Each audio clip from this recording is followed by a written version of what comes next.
It's day 2 of action at the World Boxing Cup Finals, Greater Noida 2025. We are coming to you live from the Shaheed Vijay Singh Pathak Sports Complex in Greater Noida. It's overall the third session of matches, and these are the bouts that we have for you. The ones to watch out for in the men's 50 kg category. Watch out for that bout between Angarov and Mandengam Jadumani Singh of India. There's also a heavyweight, not literally, but otherwise a heavyweight clash between Munnabek Seibek Uulu and his opponent. And also Hitesh Gulya will be in action in the 70 kgs, bout number 27. It's going to be quite an exciting day. In fact, the Indian boxers have done exceedingly well across the first 2 days of competition. And on the opening day, it was set rolling by the women's 48 kg winner. It was an outstanding performance from Meenakshi Huda, and she spoke to us after her victory.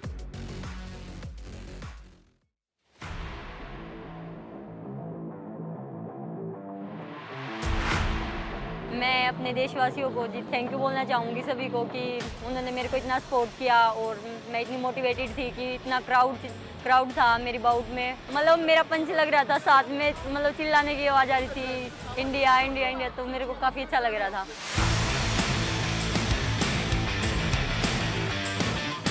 मैं काफ़ी मतलब motivated थी कि ये competition India में हो रहा है और मतलब मैं एक्साइटेड भी थी कि मतलब मेरी कंपटीशन की फर्स्ट बाउट थी और मैंने मतलब कि अच्छा किया। मेरा यही था कि मैं अच्छा करूं और मेडल जीत के आऊँ। मेरे बेसिक कोच भी आए थे विजय हुड्डा, और मेरी एकेडमी से भी बहुत सारे प्लेयर्स आए थे, वो भी मेरी हुटिंग कर रहे थे, तो मेरे को काफ़ी मैं मोटिवेटेड हो रही थी और मैंने अच्छा किया। अभी तो ये जो वर्ल्ड कप है इसी में मेरा ये है कि मैं यहाँ से गोल्ड लेके जाऊँ, देश का नाम रोशन करूँ। Thank you. Yeah, all the boxers from Haryana doing very well, but we are about to begin with the first of the bouts of this evening. It's the women's 51 kg category. It's a quarter-final. It's Yaroslava Marinuk of Ukraine, and she's going to take on Hua Yixuan of Taipei.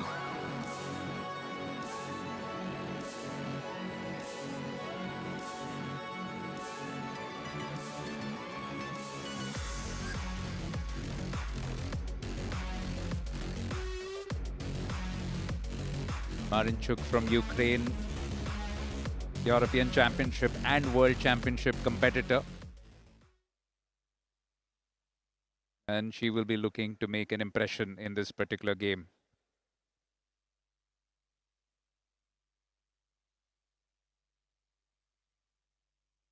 She was part of the World Championship where she lost in the round of 32. And in the same competition, her opponent today, girl from Taipei, she went all the way to the quarterfinals, losing out to Kazakhstan in the process.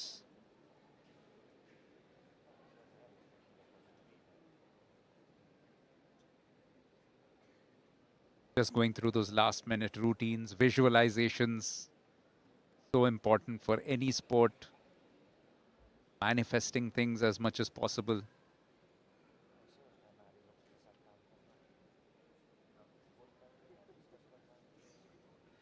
This will be followed by a clutch of men's events, 50 kgs category, 3 of those quarterfinals. Then there's one in the 60 kg category, then 70 kg, 3 bouts or 4 bouts, all for quarterfinals. And then, of course, we'll also have an 85 kg men's quarterfinal round off the day's action, second day's action.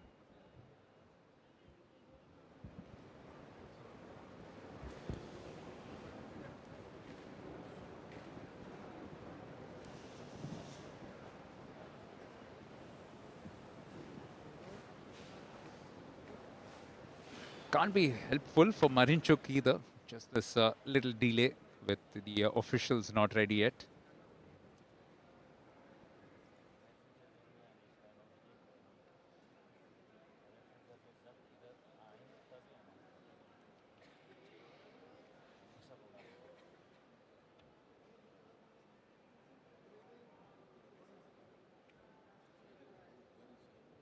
Winner of this bout will go and take on Kazakhstan's Zanshaya Rakhimbedi. That will be their semi-final bout. But of course, an entry into the semi-final will also mean automatic medal.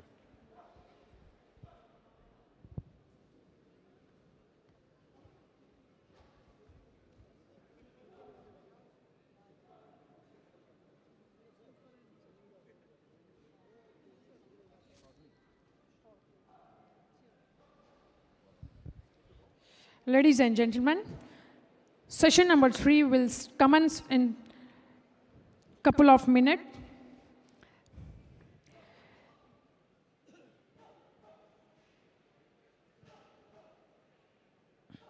Okay, let's take a short break and come back with the action.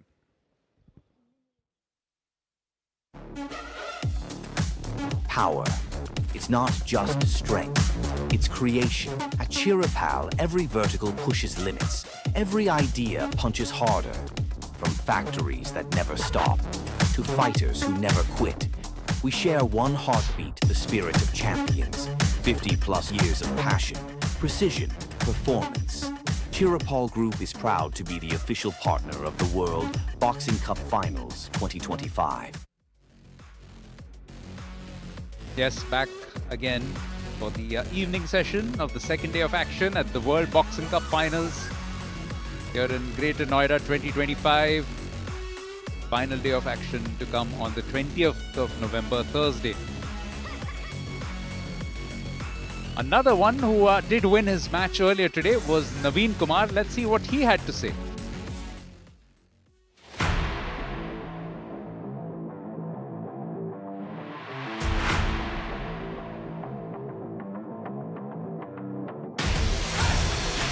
हमारी बहुत अच्छी तैयारी है। पिछले 1.5 महीने से हम इसी कंपटीशन के लिए लगातार तैयारी कर रहे हैं। कजाकिस्तान के अच्छे बॉक्सर आते हैं, लेकिन हमने बहुत अच्छी प्रिपरेशन कर रखी है। हम तैयार हैं फाइट के लिए। हरियाणा से स्पेशल यहाँ पे लोग सपोर्ट करने के लिए आए हैं, तो हम उनके लिए जान लगा देंगे। बहुत अच्छा लग रहा है जी। 1 साल बाद इंटरनेशनल कंपटीशन खेल रहे हैं और जीत से फिर से आगाज़ किया है। बहुत अच्छा लग रहा है। कजाक के बॉक्सर के साथ थे, कजाक के अच्छे बॉक्सर होते हैं। हमने पहले कोचेज ने मिलकर जो स्ट्रेटेजी तैयार की थी, हमारे अपोनेंट की वीडियोस देखी थी, तो कोचेज ने फिर उस हिसाब से मेरे को तैयार किया, फिर उस हिसाब से स्ट्रेटेजी बनाई, उस हिसाब से खेली। And interestingly, both Meenakshi as well as Naveen talking about the fact that there's been some great support. Let's just remind you of the bouts to come.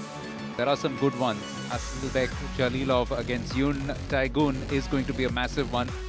Jakub Slaminsky is also a massive, massive boxer, and he's going to take on Omar Izaz, who also had a bronze medal. A young man who's just starting off in his boxing career. And in the second part of those matches, Hitesh is the one to watch out for because he's up against Devon Okazawa. Very interesting character. Born to a Ghanaian father and a Japanese mother. Somebody who's really done extremely well in his short career. And it will finish with a match between Yasurbek Yuldoshev and Lachlan Lawson of Australia. We'll take a short break and we'll have the first bout on the other side of it. Power. It's not just strength, it's creation. At Chirapal, every vertical pushes limits. Every idea punches harder. From factories that never stop, to fighters who never quit. We share one heartbeat, the spirit of champions. 50+ years of passion, precision, performance. Chirapal Group is proud to be the official partner of the World Boxing Cup Finals 2025.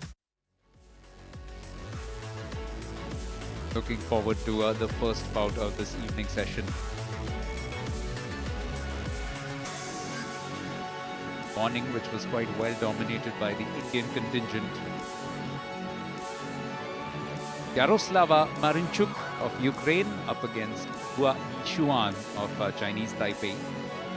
Be the first bout of the evening session. The women's 51 kg quarterfinal with the winner set to take up Zanshaya Rahimbedi of Kazakhstan.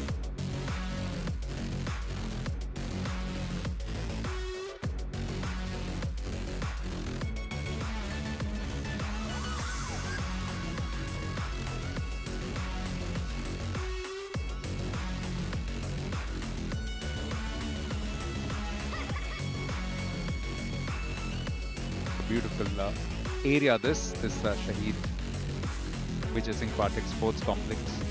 My first time here, and a lot of great facilities around the place. There's a beautiful tennis court just around the corner. Massive cricket ground, massive football ground as well.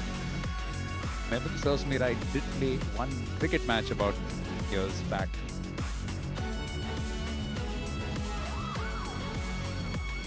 Back then this area was just about developing. So the officials have taken their places, and now we should be ready any moment for the two boxers to come out for the first bout. Ukraine, Marinuk, Yaroslava.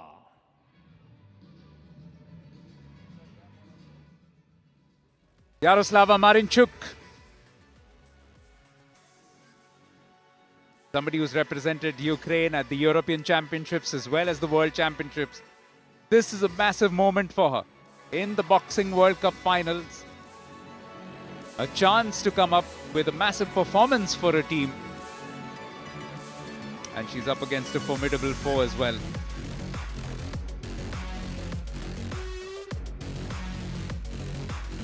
World Championship quarterfinalist Chinese Taipei. Guo Yishuan from Chinese Taipei.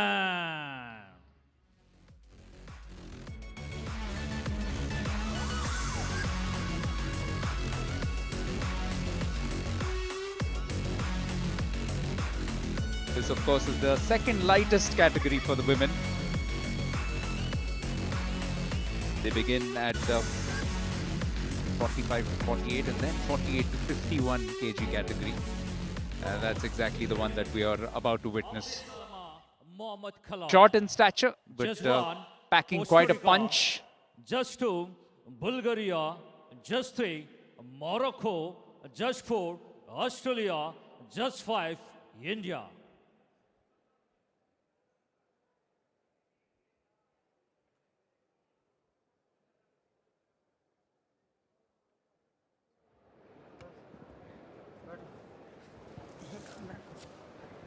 Not much in terms of a stature difference between the two boxers, which is why this will probably be a neck-and-neck battle.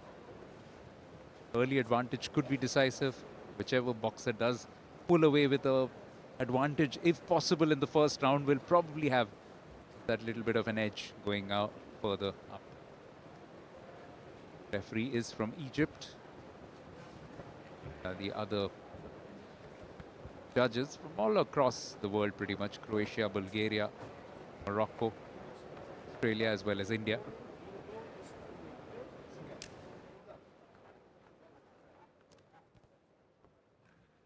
All set to get things moving in this evening session, day 2 of the World Boxing Cup Finals at Greater Noida 2025. Quick off the blocks, Marinuk looking to put a little bit of pressure.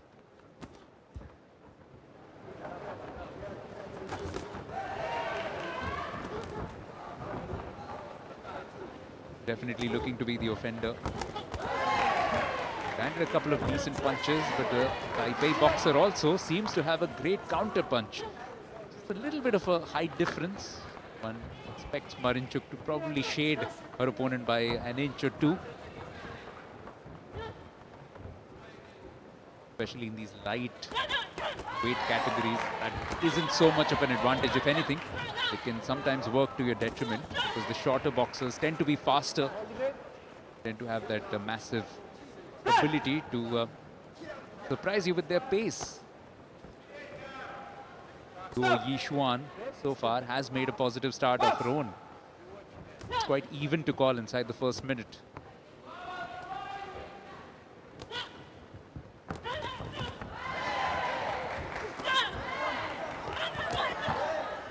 Battering of support for the Taipei boxer with her compatriots just cheering on from the sidelines.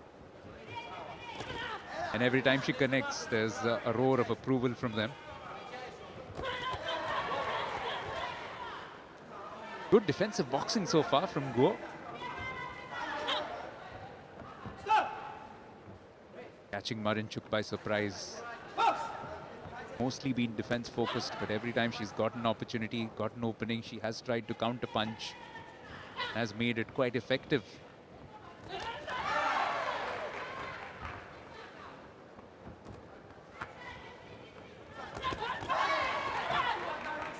Good connections made by Marinuk this time as well. First round certainly hotting up a bit.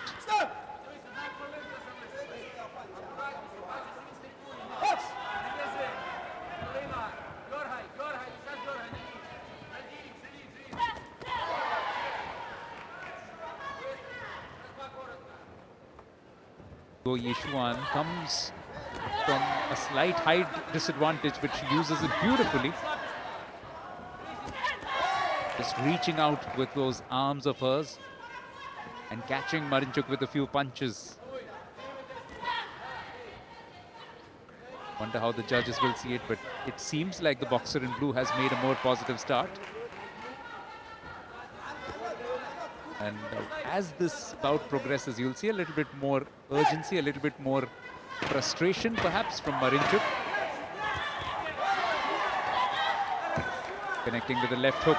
Another left connected. It's a good opening round for the Taipei boxer. Guo Yishuan. Defensive to begin with, but dealt with everything that was thrown at her by Marinuk. Then counter-punched with a few good blows of her own. Especially that left of hers has been quite effective right through this first round. Good, competitive, competent performance.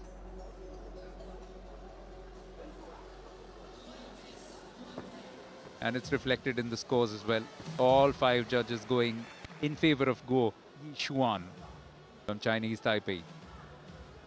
Something spectacular needed here from Yaroslava Marinuk.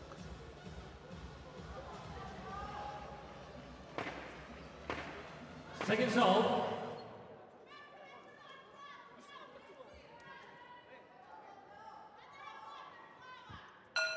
Round 2. Here we go. The Ukrainian in red has to come out punching. Has to take the fight to her opponent here.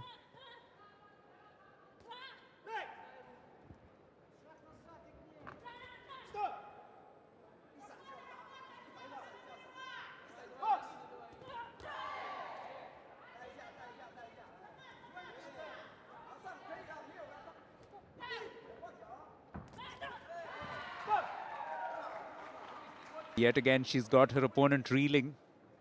Although that last blow probably just coming when the back had been turned. This is another positive start from Guo Yishuan. Some issues with the headgear needs to be sorted out.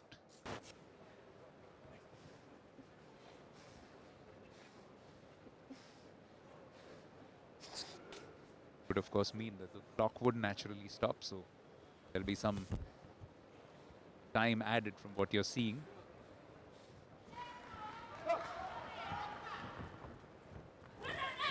Probably about a 20-25 minute stoppage. Now we are back. Guo Yishuan is mesmerizing her opponent with some quick footwork. Oh, this time though, that blow has taken the helmet off. Will mean another stoppage. Yep, clearly something wrong with that equipment.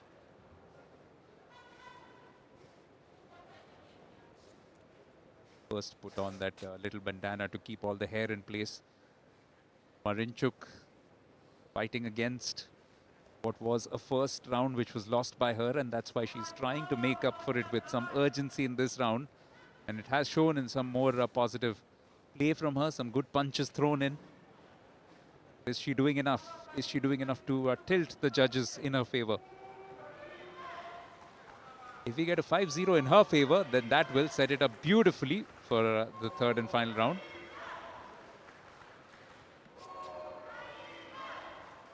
Guo Yishuan has the helmet back in place. This is what happened.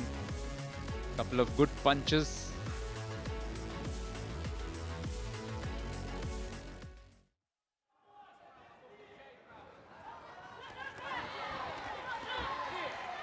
And now she's come out punching. Sometimes those breaks in play can work in your favor, but that's a good response from Marinuk as well.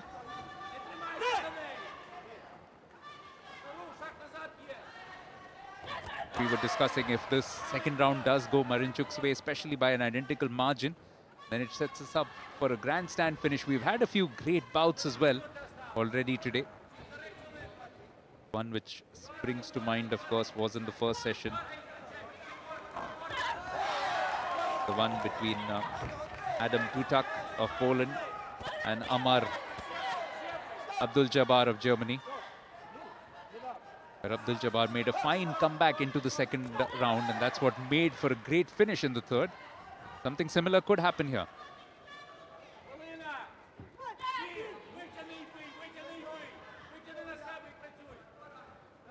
Marinuk looking to take the attack to Guo, but Guo Yishuan using her footwork to good effect, staying as far away from her opponent's punches as possible. Got that deceptive left, which has always posed a few problems for the Ukrainian.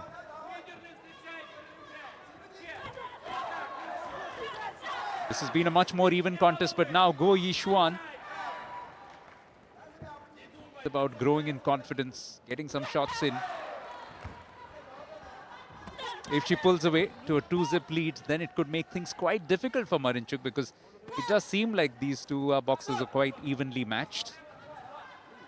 And just getting a knockout will probably become quite a difficult task. Into the last few seconds, almost landing an important punch.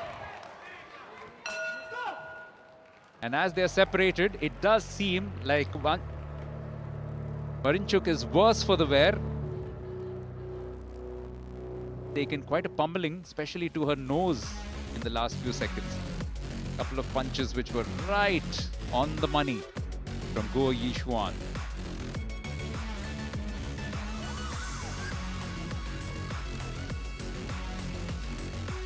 So a round which began well for Marinuk, but it has ended much better for the Chinese Taipei boxer. And that has meant that yet again, for a second round in a row, all 5 judges have gone in favor of Guo Yishuan, who now has a sizable advantage, 20-18 across all 5 judges. Something drastic, dramatic needed in the third and final round from Yaroslava Marinuk of Ukraine. It can happen, of course. She is growing in confidence. We get to see the first knockout of the night. That's well, good punch. Sizable enough. Start a standing count.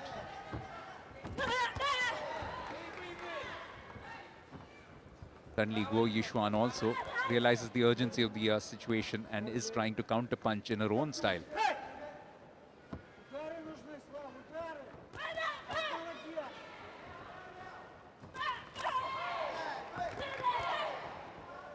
But to begin with, good defense. He's able to keep that going, then it will make things quite difficult for Marinuk as time slips by as well. There will be that desperation, there will be that eagerness. She will leave her guard down on a few occasions. That's where Guo Yishuan can try and capitalize.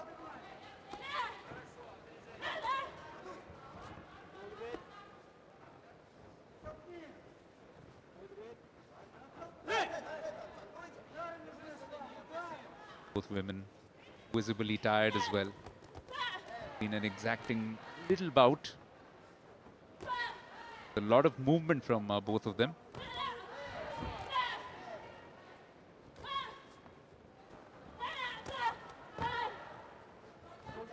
Guo Yishuan, who started well in this third round as well, landed the more decisive punches thus far.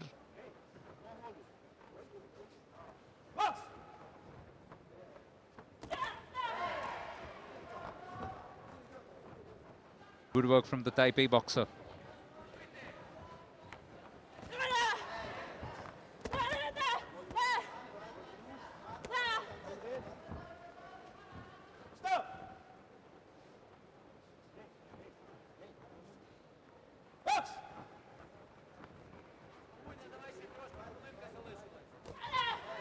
Marinuk physically flagging, but her spirits are still willing her on, looking to mount a final assault.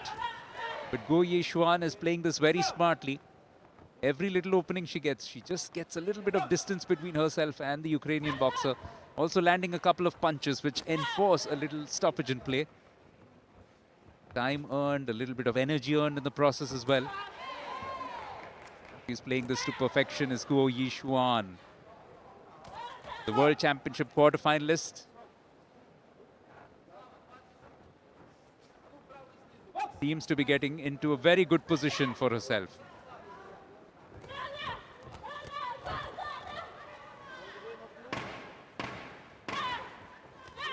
Just the last few seconds.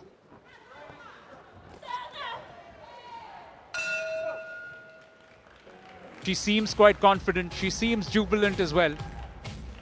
Guo Yishuan has been the more impressive of the two boxers. And she continued with that momentum in the third round as well. We expected maybe she might just drop her guard a bit, focus more on defense. But she mixed it up with some quick movements and some decisive counter punches as well. Definitely the more impressive blows coming in from the boxer in blue.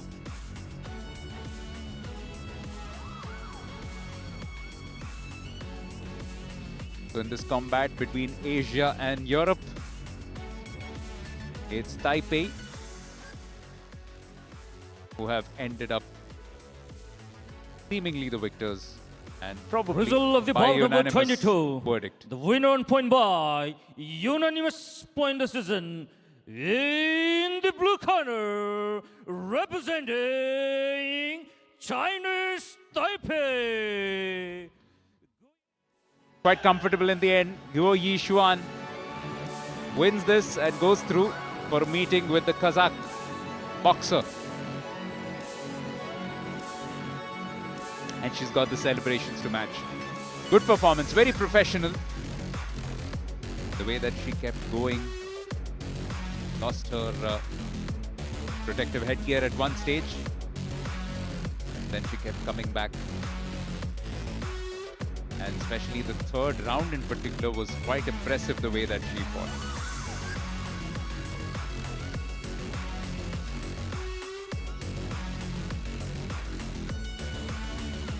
And Guo Yishuan.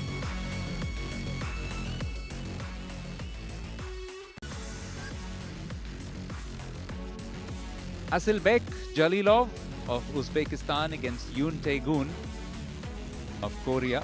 But this men's 50 kg category match has been declared a walkover for Asilbek Jalilov of Uzbekistan. Let's take a short break and come back with the next bout. Power. It's not just strength, it's creation. At Chirapal, every vertical pushes limits. Every idea punches harder. From factories that never stop, to fighters who never quit. We share one heartbeat, the spirit of champions. 50+ years of passion, precision, performance.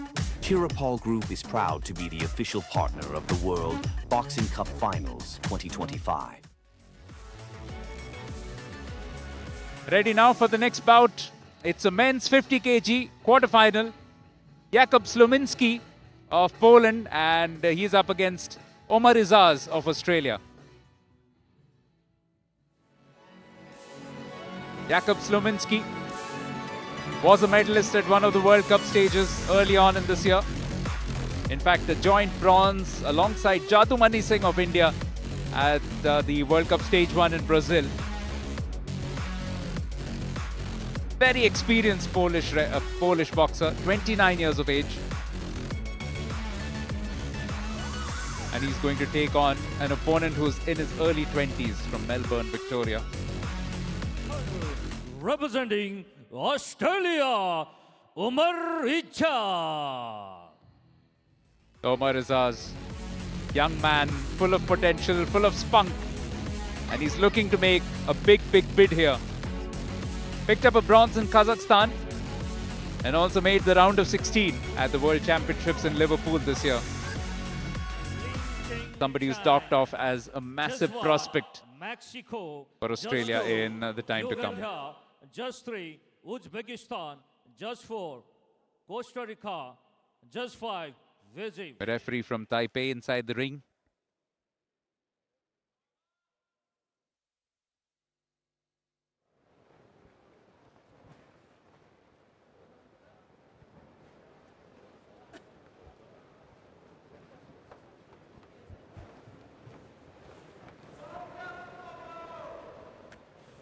So this is, of course, the lower portion of the draw. The winner of this match will then face the winner of the next game, which features the second seed from India, Jadumani Singh, also the world number 5 in terms of ranking in this particular category of the men's competition. Omar Izaz, lanky and tall, and will want to use that reach against Slaminsky. Experienced Polish boxer, will also try and use all of that wealth of experience that he has to come up with his entire strategy. It's a good start from Slaminsky. He does concede a bit of a height difference, but he's making up for it with some solid defense of his own. Putting his gloves very close to his face. Then just looking to come back whenever there's an opportunity to attack his opponent who's a little on the defensive.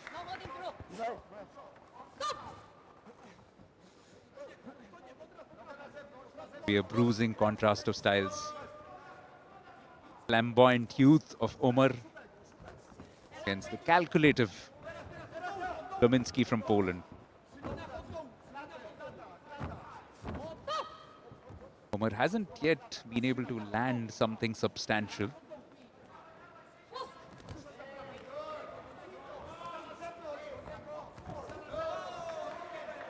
But he does have that long reach advantage. To now be devising his plan around that. Keeping himself as far away from Slaminsky as possible. That also helps him prevent his opponent from landing punches. Then he can keep jabbing away every now and then with both rights and lefts.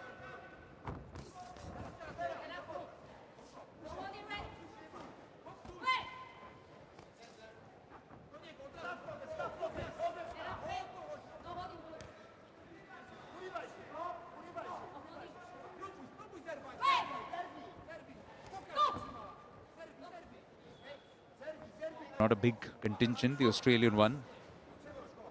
We'll see one more Australian male boxer by the end of today, the last bout of today.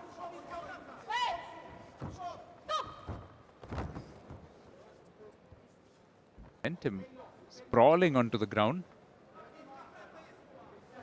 Got a stern word from the Taipei referee.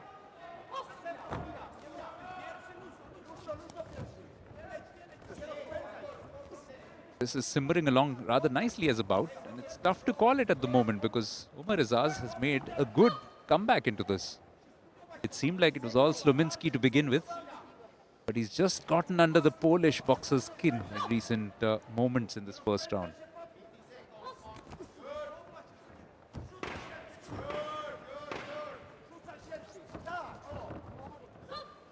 Oh, this time it's Omar Izaz who's down for the count. Not quite. Eventful first round.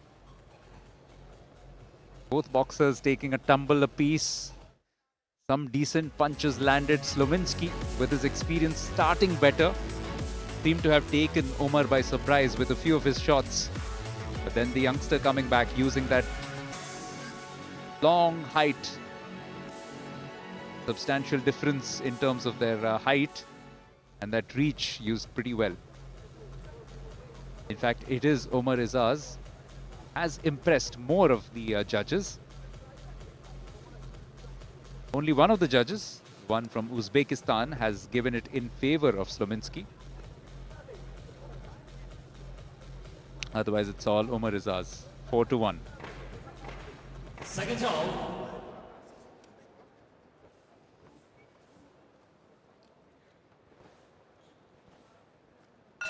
Round 2. I will tell you this, that this is far from over. Slaminsky has the experience, he has the ability to come back into it. Just getting a little desperate at the moment. Has to keep his wits about him. There's still a long way to go in this bout. Close to 3 minutes of the second round and a third round to come. He can wear his opponent down. He can come back to some more technical boxing. Beginning to resemble a wrestling bout at times.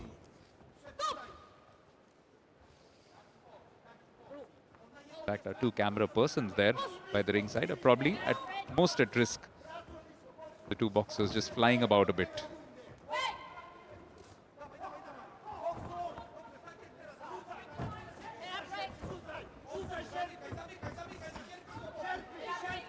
What Omar does very smartly is every now and then just moves himself completely out of any sort of contention for contact for his opponent. This time he's got a little bit of a stern talking to. It's an official warning, it seems. Just have to watch out for grabbing his opponent as merrily as he's been doing. Now, coming up to the halfway mark of the second round, still tough to say who has been a bit more decisive, but Slaminsky has the chance.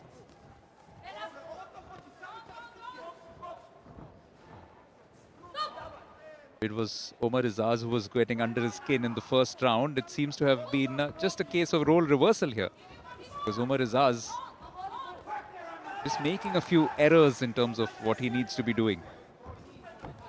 Yet again, a little grab between the two.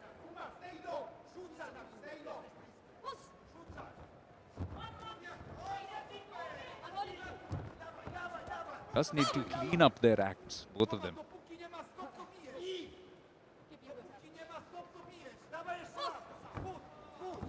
What you don't want is to be penalized and to end up losing the bout.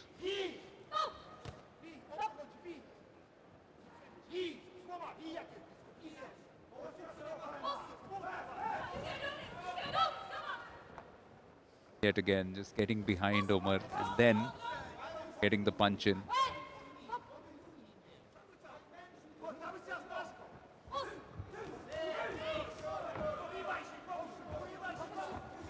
Will be very interesting to see how the judges have seen this one, because it's looked a lot more even. There have probably been a few more errors in terms of indiscipline made by Omar Izaz. Also just frustrating Slaminsky a fair amount.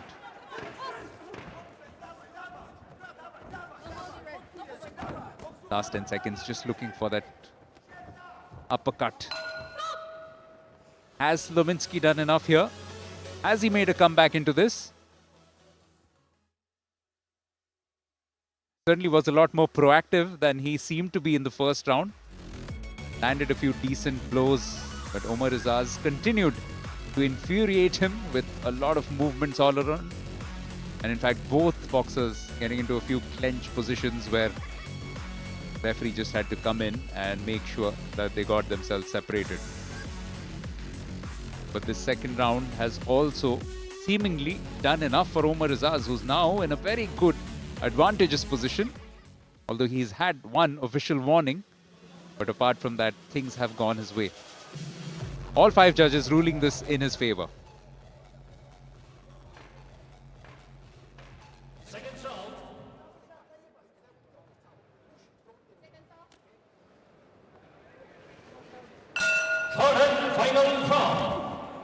So the two bronze medalists of different stages of the World Cup coming together at the World Boxing Cup finals. Only one of them will qualify through and assure themselves of at least a bronze medal.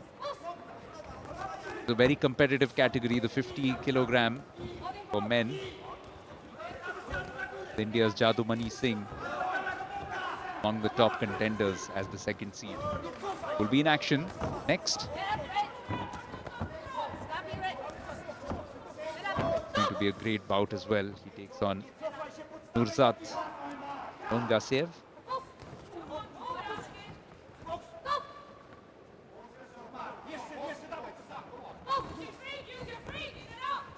Now, what tactic does Omar Izaz apply here? Not afford to be too negative. He's already had one warning. Want to rack those up and end up conceding the bout. But what he wants to do is continue to frustrate Slaminsky. Won the first 2 rounds. All he needs is just a decent enough favorable result from at least 3 of the judges. If nothing substantial happens, then he will walk out a victor in this quarterfinal.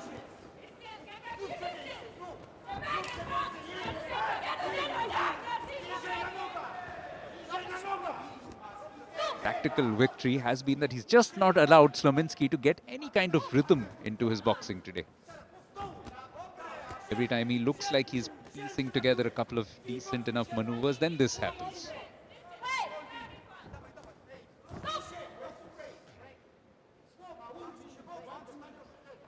is such an important part of the sport as well. To realize that in those 3 minutes, as much time as possible can be taken out, especially when you're leading in a bout. And it just helps you further run the clock down, as well as frustrate your opponent and extract some more unforced errors from them, as has happened on a few occasions today with Slaminsky.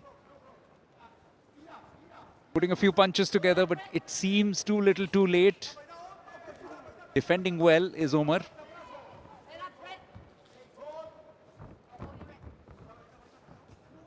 And it does look like the young gun is about to steal a march.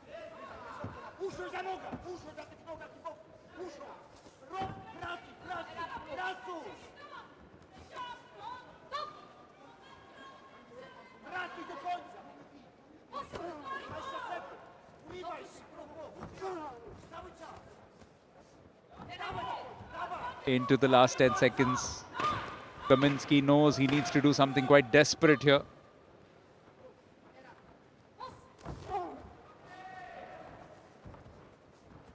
But it does seem that Omar has perhaps defended his way out of this. A little bit of a tricky situation to finish. But Omar Rizaz seems to be the one taking the congratulations from his opposing numbers quarter as well. Corner rather. Slaminsky getting some good punches in.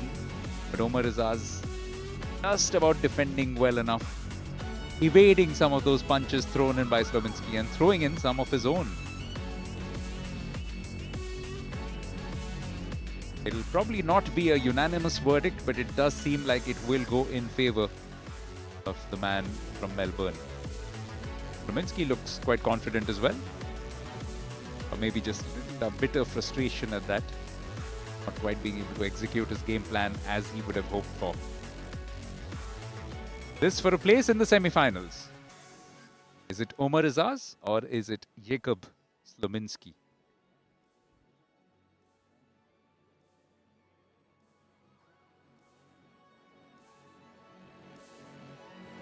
Few deliberations still on.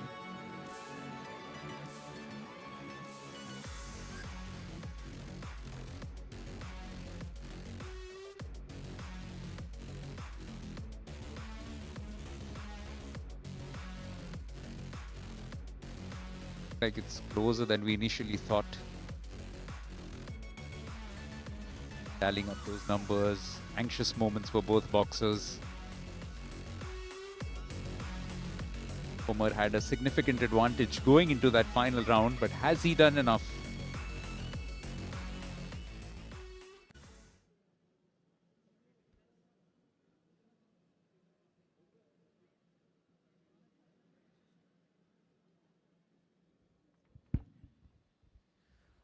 Result of the bout number 24.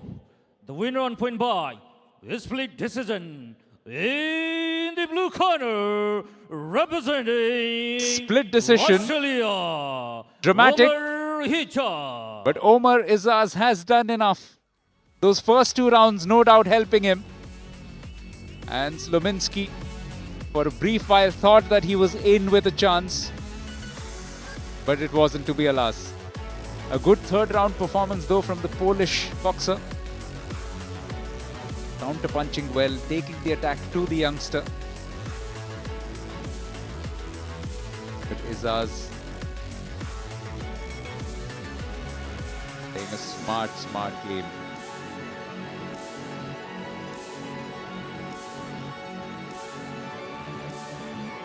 Omar Rizaz of Australia through to the semi-finals, also assuring himself as well as his team. Coming up soon, Nurzat Angarov of Kazakhstan against Jadumani Singh of India. This bout on the other side of a short break. Power.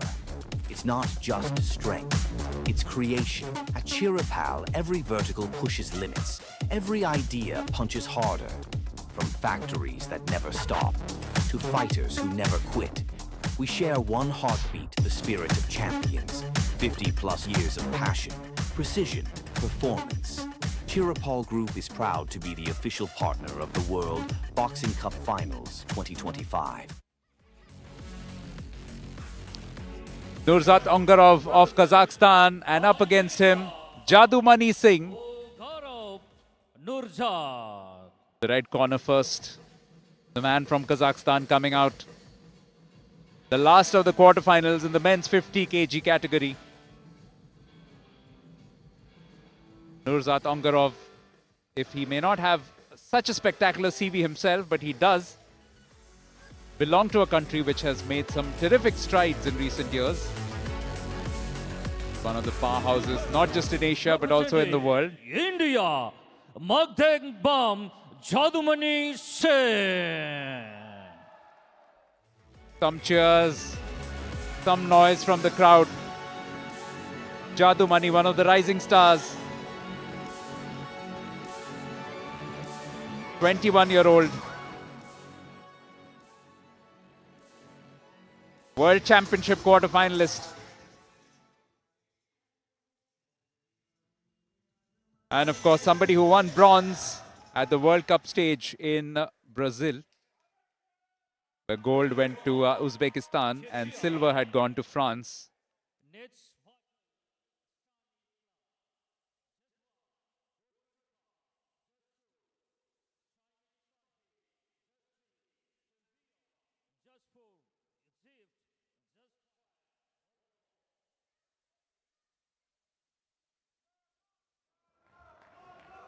Jadumani Singh.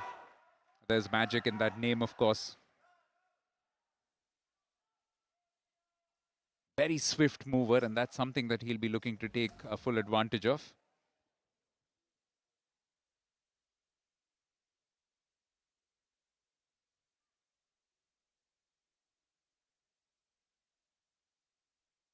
The winner of this bout will go and meet the young man that we just saw prevail, Omar in a split decision against Jakub Slaminsky of Poland. Is it going to be India-Australia, or will it be somebody from Kazakhstan spoiling the party of the home nation? Similar build, similar height. Nothing much to choose between the two. If anything, Angarov probably just a little bit longer levers. At Jadumani and his speed that he's begun this bout with. Early indication of how he's going to line himself up. Staying a little open towards his right side, so wants to bring that left hook into play every now and then.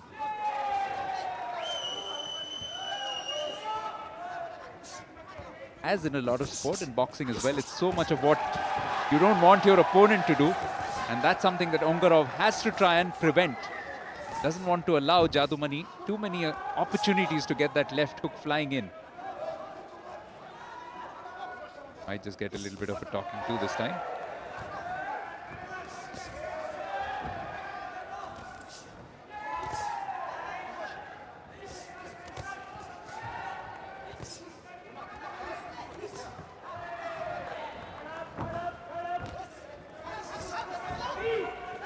Some fists of fury coming in from Jadumani.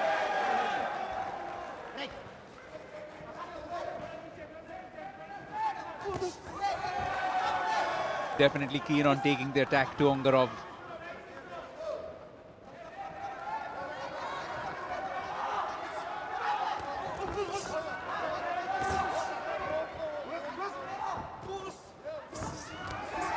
He's also defending exceptionally well thus far.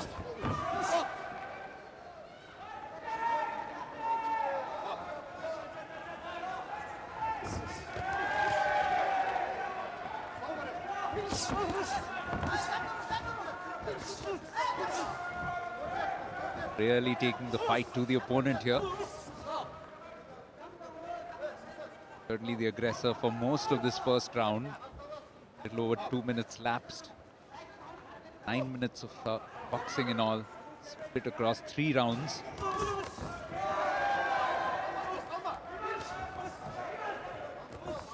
Just the way that he fashions himself up. He's always looking for that opening with the left, and he's scored a few. Can he get enough whippage on one of these shots to force a standing count? Definitely getting into that kind of position. Angarov finding it difficult to deal with the relentless fury, relentless pace which is being generated by Jadumani.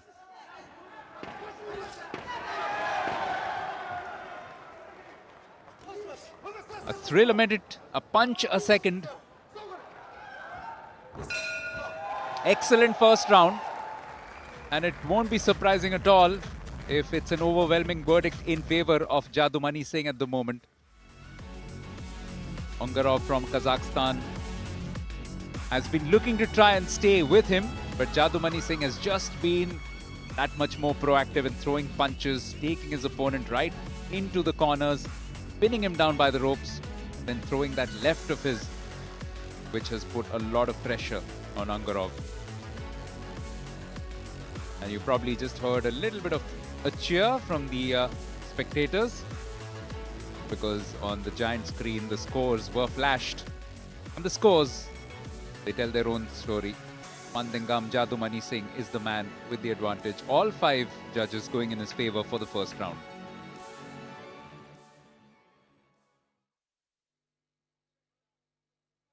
This examination for an Indian boxer yet to come when Hitesh Gulya takes to the ring. For the moment, it's all about Jadumani Singh. Now, a positive start by Angarov. Tries to get a couple of punches going, but he's just finding it very difficult. And he's also got these quick movements, ducks and weaves, low center of gravity, can attack from various positions. Angarov is just finding it very difficult to fashion a decisive enough defense against this opponent.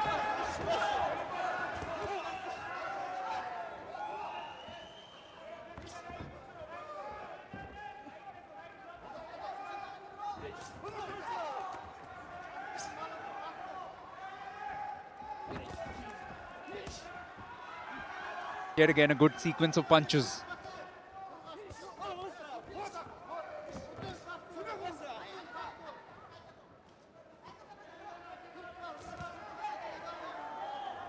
Past the minute mark in the second round, and Jadumani Singh continues to be the aggressor. Angarov started brightly in the second round, but since the homeboy, the man from Manipur, has been coming back right at it.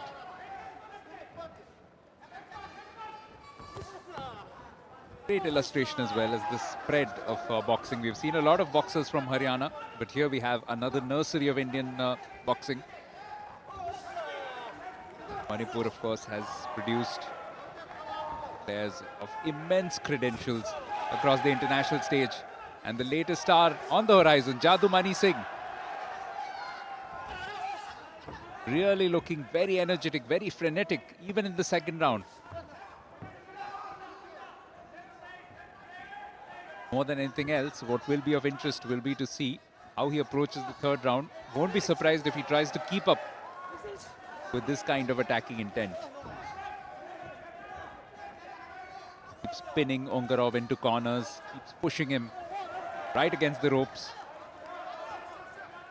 Especially in lighter weight categories, it can be the most difficult place to be, because your own momentum often carries you into the path of punches blown or thrown by the opponent. Very difficult to defend against somebody who's come out with as much attacking intent as Singh from India.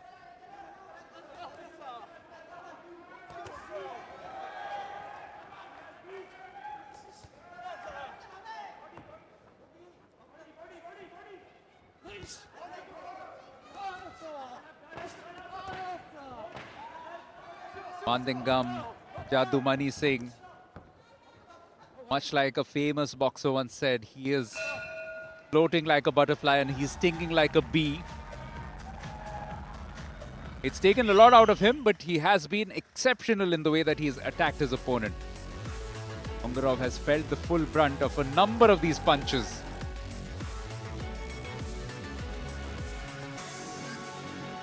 It's been superb work. And although one of the judges has disagreed and has reversed the verdict from what was given in the first round, but the other 4 judges continue to be with the Indian boxer. So it stays 4-0 in Jadumani Singh's favor. just the Croatian, or rather Costa Rican, has at the moment changed their decision in terms of where they see this bout going. But lots to do for Angarov. The worrying thing for him, it looks like Jadumani has still a lot of energy up his reserves.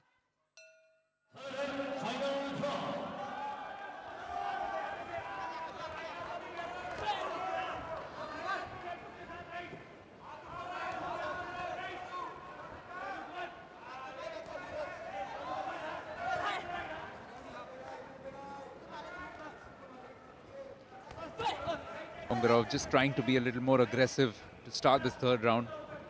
He has no other option, has to try and possibly go for the knockout. The numerical difference might just be a bit too much for him to overcome.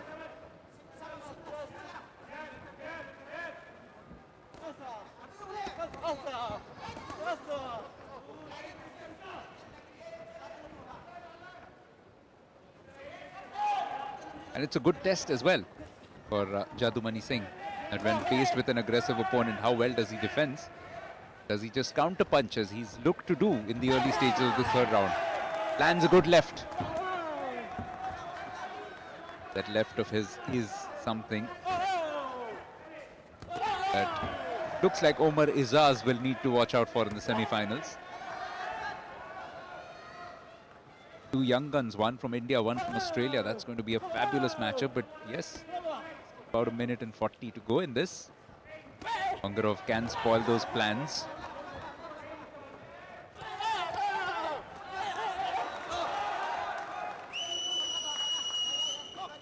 What's been creditable is that there's been no drop in energy here from Singh. He's still looking to take the attack to the opponent. A little bit more cautious, perhaps a little bit more defensive from time to time, but that's understandable. He's protecting that substantial lead. Doesn't want to leave himself open to a big punch.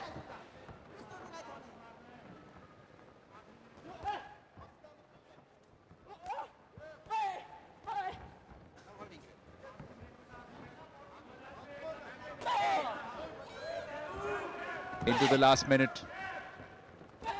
It's been good work. He keeps Angarov guessing, he keeps Angarov moving, which will only add to a depletion of energy reserves for the Kazakh. Almost as if Jadumani Singh has pretty much orchestrated this entire bout. He has had Angarov moving more or less at his mercy. He's had his opponent jumping all over the place, while he himself has occupied the center of the ring and just moved around and punched his way into an advantageous position. Perfect illustration of that in that shot. And now pretty much into the last 10 seconds. It looks like Jadumani Singh is going to ensure yet another medal for the home nation, India, at these World Cup finals in Greater Noida. Angarov threw everything he had at his opponent. It's a great show of respect from two outstanding boxers. But Jadumani Singh was so proficient and was so professional right through this bout. Even with the clear advantage, kept going in that third round. And one won't be surprised if this is a unanimous verdict in his favor in the end.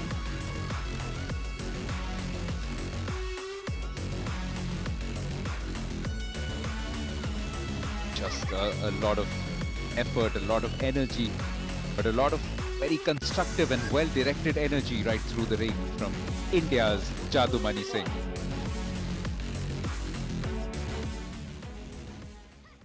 In the blue corner, representing India. Unanimous verdict as well. Mandingam Jadumani Singh weaves his magic to make his way into the semi-finals and give India yet another assured medal.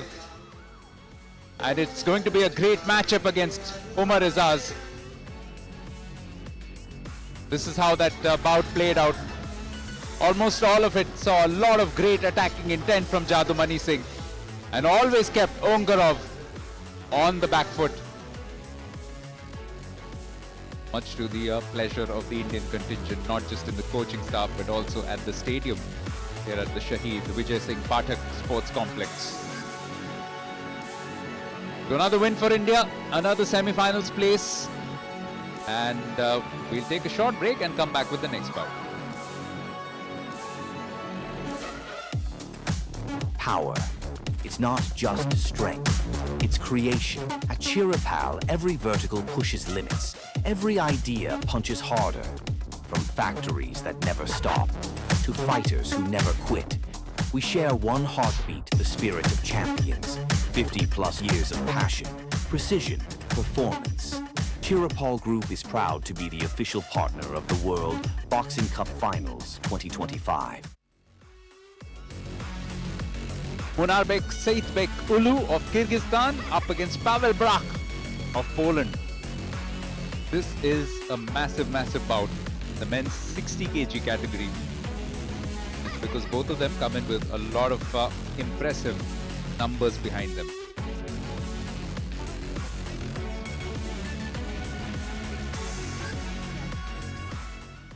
In the red corner, representing Kazakhstan, Uulu Munarbek.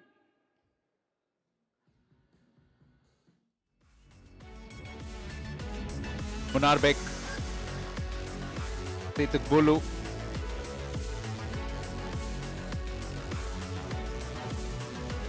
From Kyrgyzstan, yet another Central Asian republic with a proud tradition, a former Soviet republic, good at combat sports, good particularly wrestling, but also at boxing. That's what Saitbek Uulu will be looking to capitalize on. But he's up against a fairly formidable opponent. Pole line by Pavel. Pavel Brach picked up a silver in this category. That was during the Brazil World Cup earlier this year. Loads and loads of experience.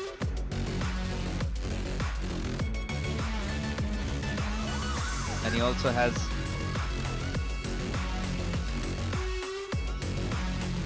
a decent record in terms of his performances at the Olympics as well as World Championships. From Australia, Red Stephen John.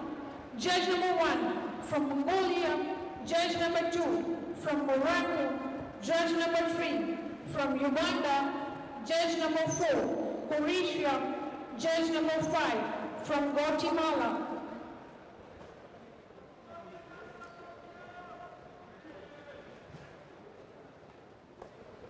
Going to be a fascinating bout. Probably be a contrast in styles as well. One from Kyrgyz Republic, the other one from Poland.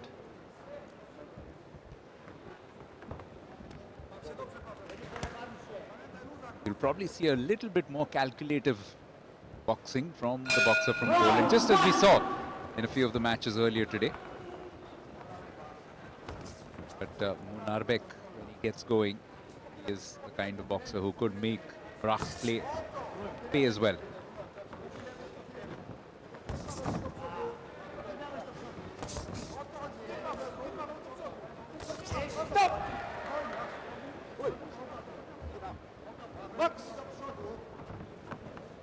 Bit of a cagey beginning.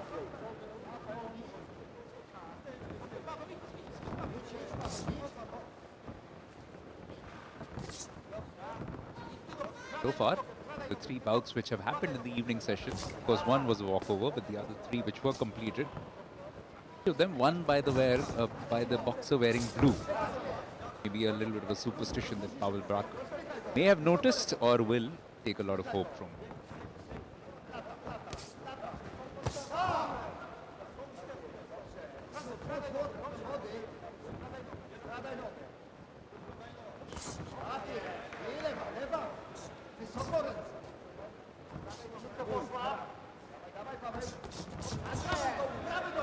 Been more of a reconnaissance mission. First minute and 30 seconds or so of this bout.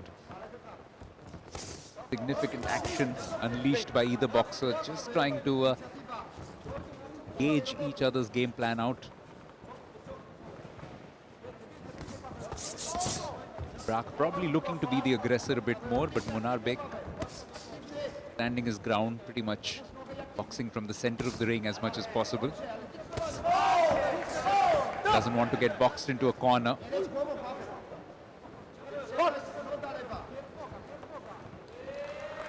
Again, not much of a difference in terms of the build or the height. Slightly taller, perhaps, Brach.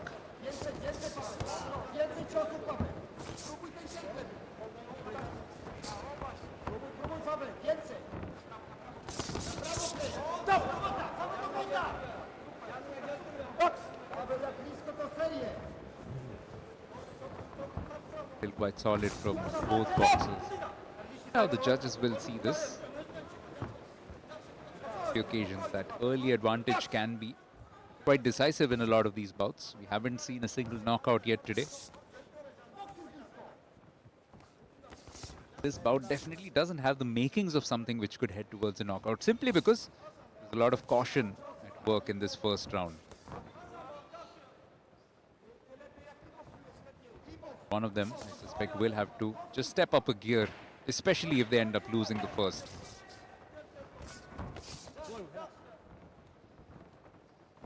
Brach looking to finish the way that he started.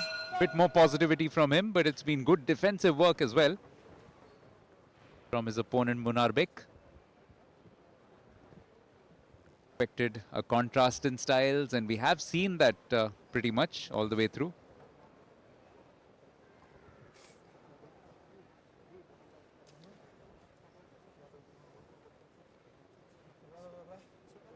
Pavel Brach trying to start with more positivity.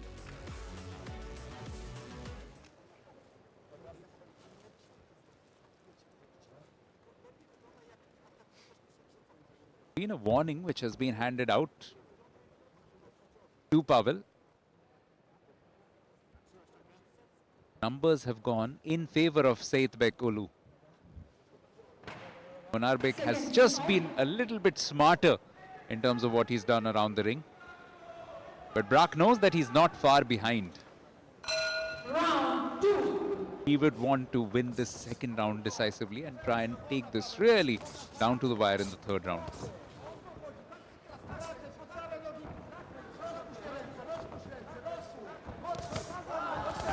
Good aggression. Pavel starts well, lands a few good punches. Has Munarbek pegged into the corner a couple of times already.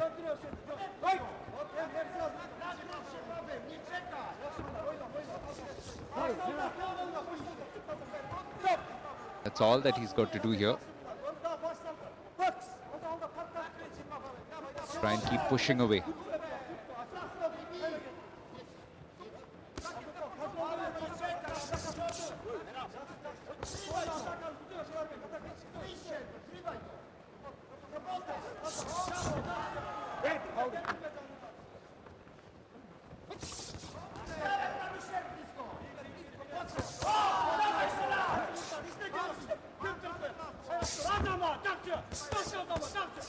Munarbek coming back the last few moments in the second round, just looking to be the aggressor. Put a little seed of doubt into Brach's mind.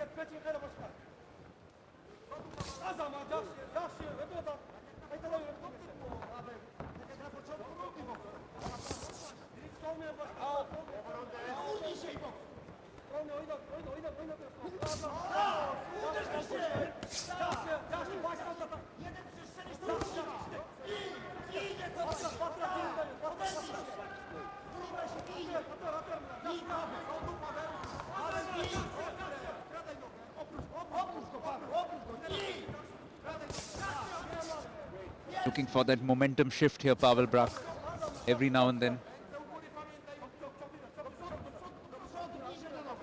Spurt of energy where he tries and goes for the punches, but it's been good defensive work as well from Munarbek. Using all his experience, the man from Kyrgyzstan. Out with his guard down.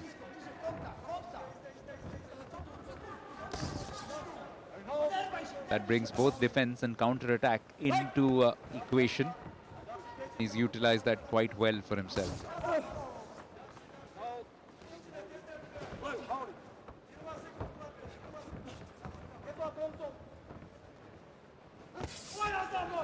Next bout, you don't want to miss that. Devon Okazawa of Japan against Hitesh Gulya of India. But for the moment, we're coming in towards the last 10 seconds.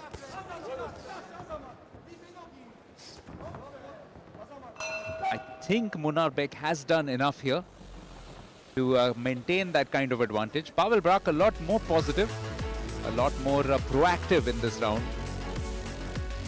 Landed a few good punches. But Munarbek was outstanding in his defense, outstanding in the way that he kept evading his opponent, and also landed a few good counters of his own. With the result that barring one of the judges, everybody else has pretty much gone with him.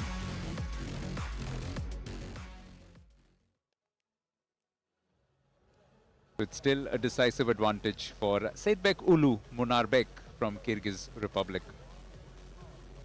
Near perfection in terms of numbers. Seconds out.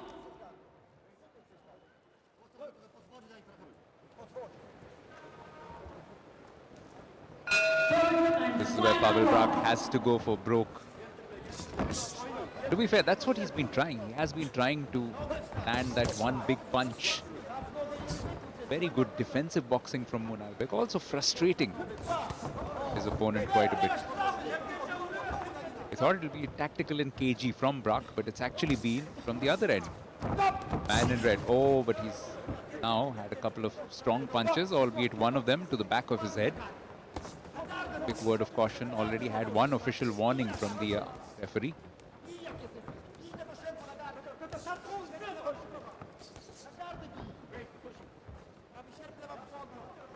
Opposing figure lurking in the background. Getting a little desperate here from Pavel. Also just got a little split near his left eye. That's a sign that Munarbek has not only defended well, but he's also counter-attacked quite effectively. Right through this bout.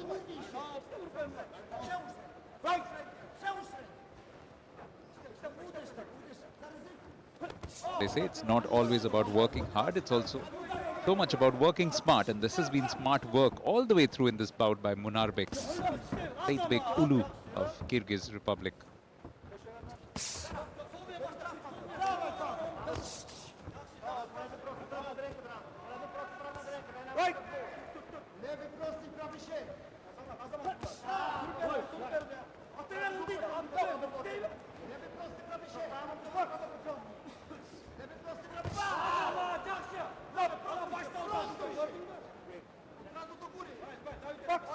Running out of time,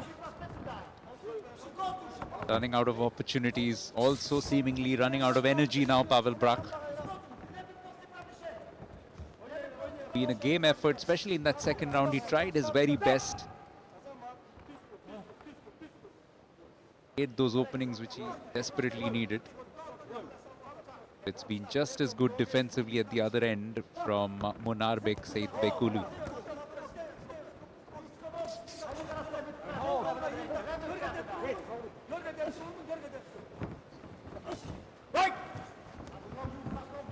Into the last 30 seconds now. Unless Brach can pull something quite special out of his armory. That smile from Munarbek tells it all. He knows exactly how well he has managed this bout. Looking at a potential semi-final finish at worst for both himself and for Kyrgyzstan.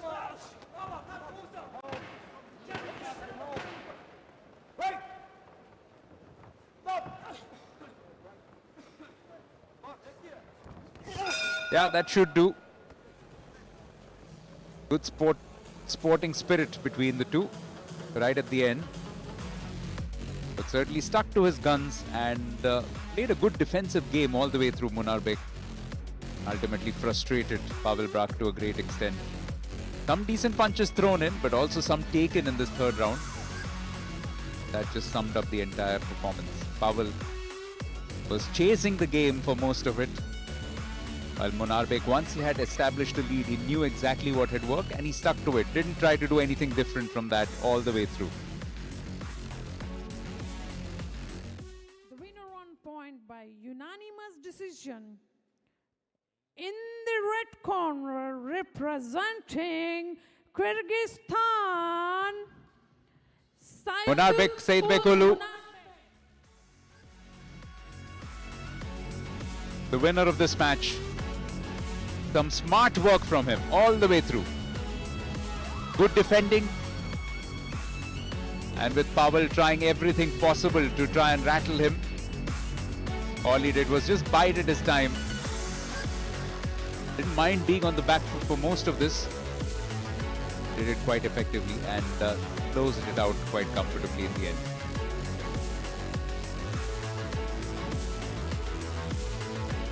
Saidbekoglu goes through to the semi-finals and brings up an assured medal for Kyrgyzstan as well.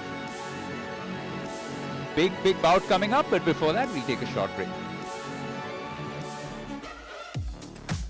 Power.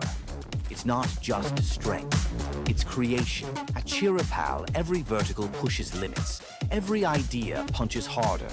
From factories that never stop, to fighters who never quit. We share one heartbeat, the spirit of champions. 50+ years of passion, precision, performance. Chirapal Group is proud to be the official partner of the World Boxing Cup Finals 2025.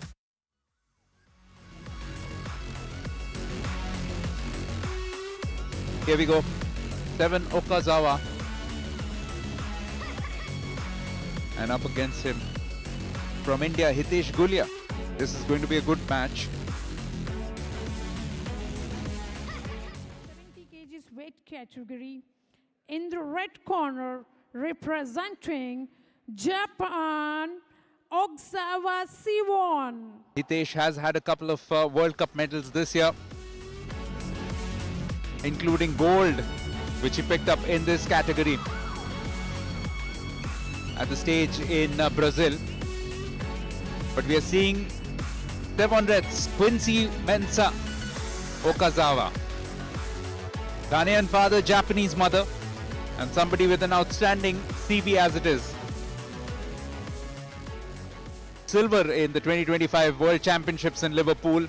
Also been an Asian Games champion in 2022. And he's going to be quite a handful for Hitesh. But Hitesh has got a nervous but proud smile on his face. And why wouldn't he? Because this is his home turf. Comes from Jhajjar in Haryana. And he'll be looking to make an impression. In addition to that gold in Brazil, he also picked up silver behind Kayan Ruiz of Brazil in the second stage in Astana in Kazakhstan. The two boxers in red hot form, but the Japanese boxer no doubt the man to beat in this particular category.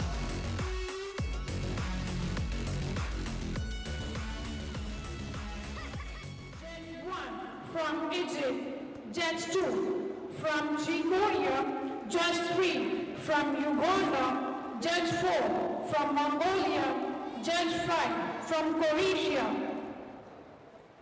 Going to be a tough test for Hitesh.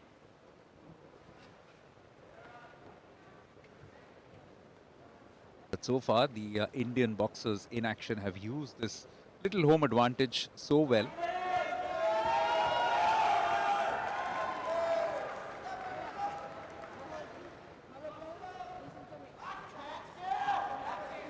Referee from Costa Rica making herself absolutely clear in terms of what she expects from the two boxers.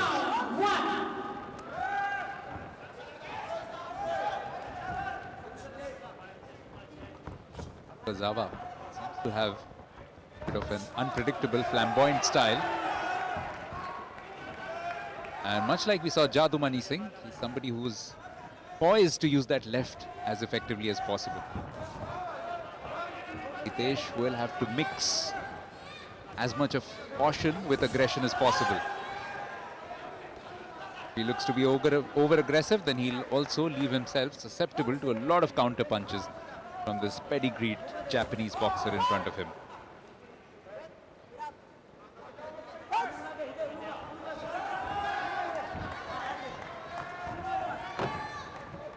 Great matchup though.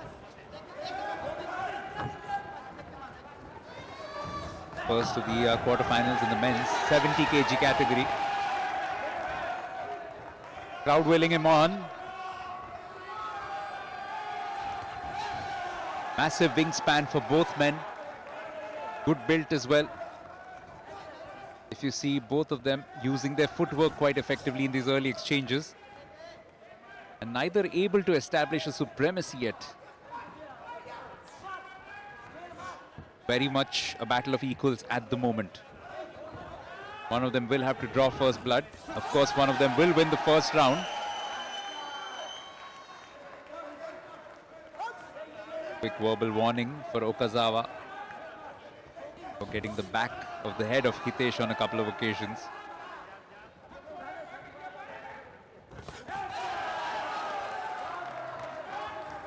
Interesting. It seemed like Hitesh got those punches in, but it was Okazawa smiling at the end of it. Maybe something that he's working towards. He thinks that Hitesh is beginning to fall for it, but this is good counter-punching from the Indian boxer. Takes one knock to the face in the process, but before that did lay a couple of good gloves on his opponent.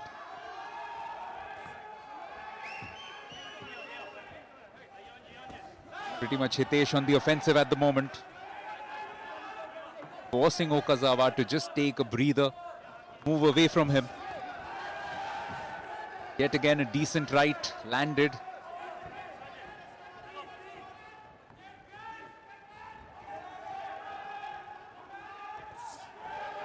Forcing Okazawa now to pretty much box without a guard on. Because what he wants to do is draw Hitesh towards him.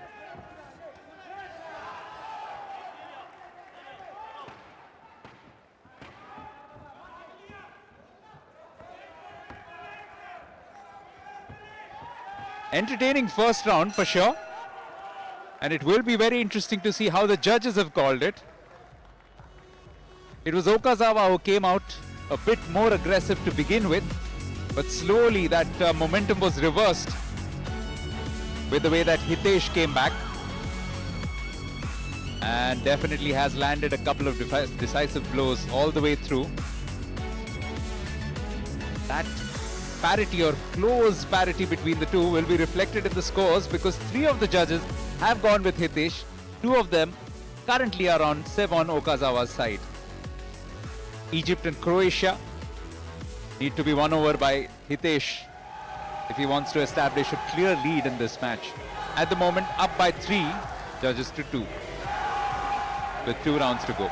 Seconds out. The advantage does matter, but this is just a slender cushion. It's only that one judge, in a sense, who balances it out in favor of Hitesh Gulya from India.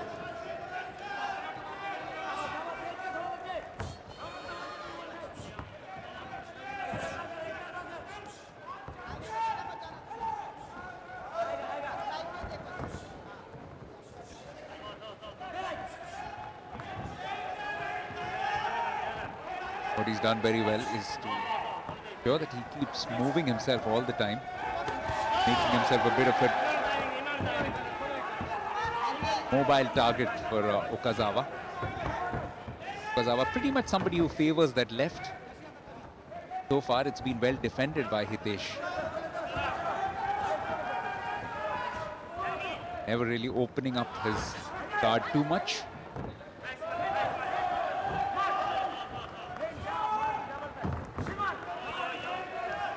Nothing decisive from either boxer in the first minute of the second round yet.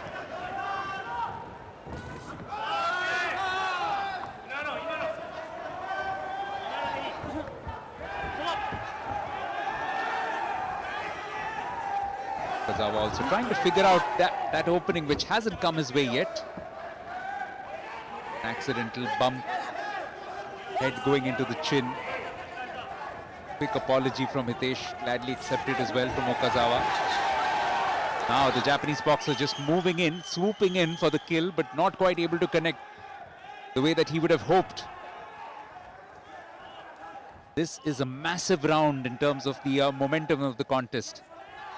If Okazawa can bring one judge into his favor, then it will be all square leading into the final round.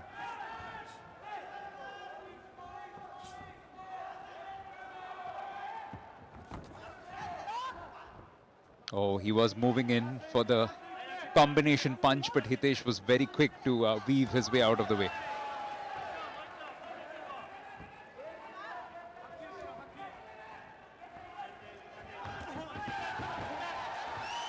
Seems to have connected. Hitesh has Okazawa second guessing himself now, looking to box pretty much without a guard, trying to entice his opponent into an indiscretion, into over-attacking. But Hitesh has found the perfect balance so far.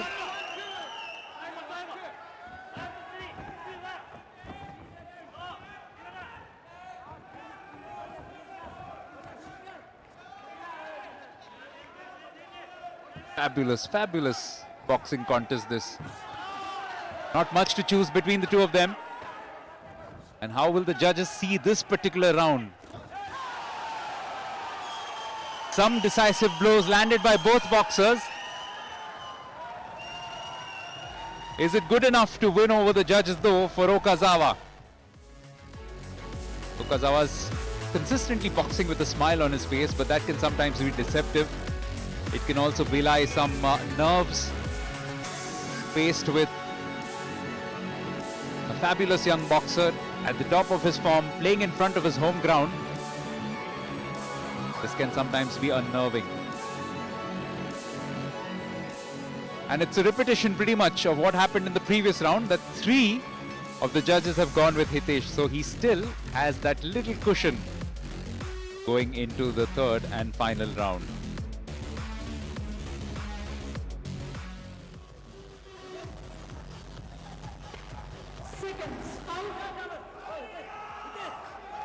Okazawa's absolutely enjoying himself. This is the kind of atmosphere that he is used to.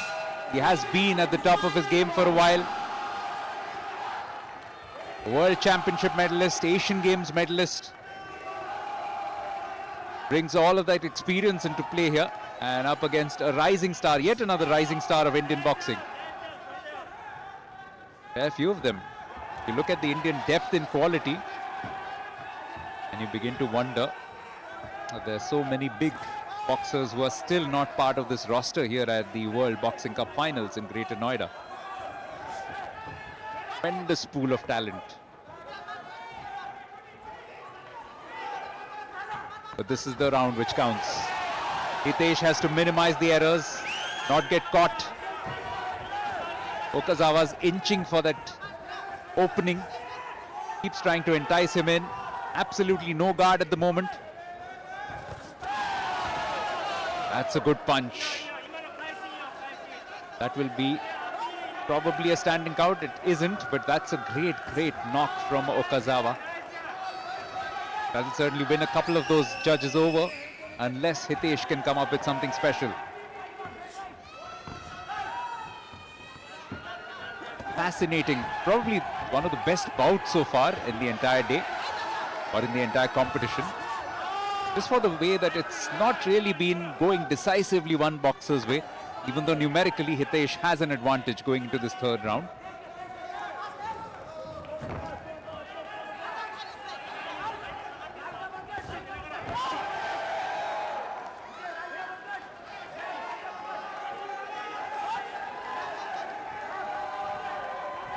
Sevan Okazawa knows that this is the time where push has to come to shove. He's been going about it in a similar manner. Into the last minute.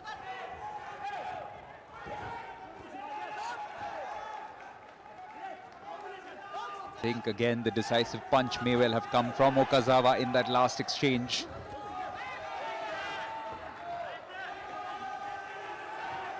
It's really showing the value of experience in this third and final round. And for Hitesh Gulya, this will, even if it ends in a defeat, probably be an exceptional lesson in terms of how he needs to manage fights. But he's coming out all guns blazing now in the last 30 seconds. Knows that he's probably taken a bit of a pounding in this third and final round. And now look at Okazawa, just trying to defend it out. He probably knows, he's done the math, that he's probably inched ahead now in terms of overall numbers. This is too tight to call though. Going into the final few seconds. Can Hitesh land one of those punches? But Okazawa has defended beautifully. The third round probably belonging to Sevon Okazawa. And it's a question of whether he's done enough to overturn what had happened before that. Definitely the fury in some of those punches, unsettling Hitesh Gulya. But once he probably had worked out that he had done just about enough, he reverted to a lot of defense.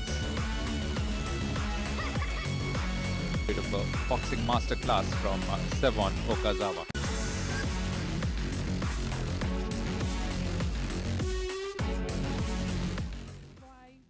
Split decision.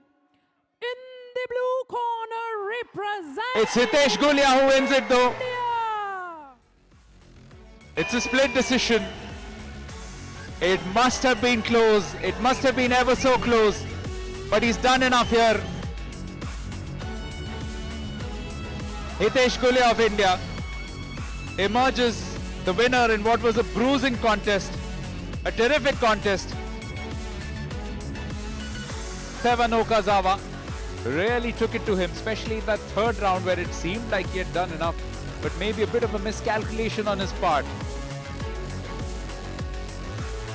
Maybe he needed to attack just a little bit more. Maybe he just needed that extra cushion to try and overcome the first two rounds that he had lost out on.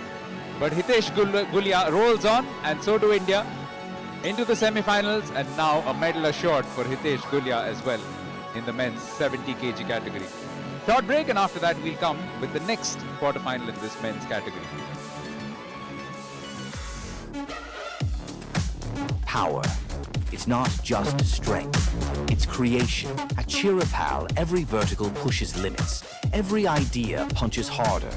From factories that never stop, to fighters who never quit.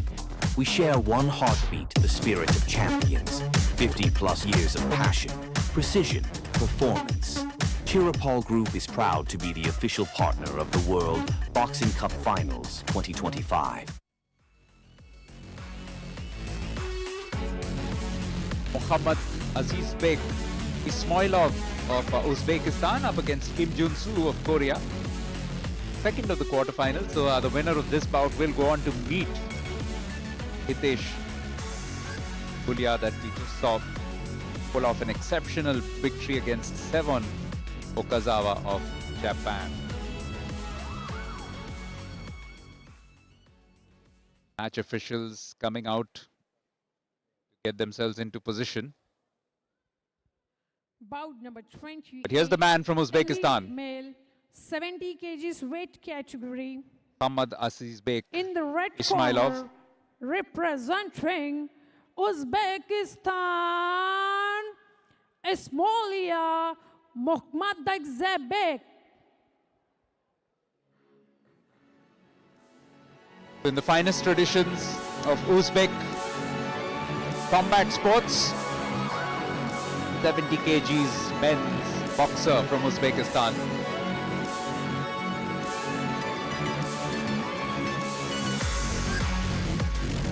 Ismoilov will probably start favorites in terms of pedigree that he comes in, but not to be outdone. Kim Jun-soo. Republic of Korea, Kim Jong-soo.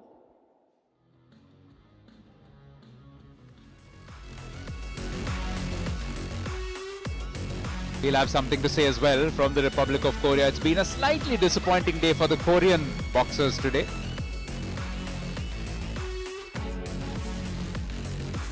Definitely want to try and bring a few smiles to the faces of his compatriots.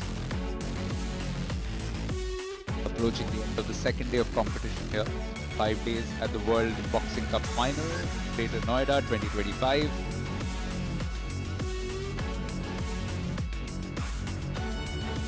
So in all of this, another all-Asian battle. Uzbekistan against Korea. Uganda, Judge 2 from Costa Rica, Judge 3 from Mexico, Judge 4 from Czechia, Judge 5 from Mongolia.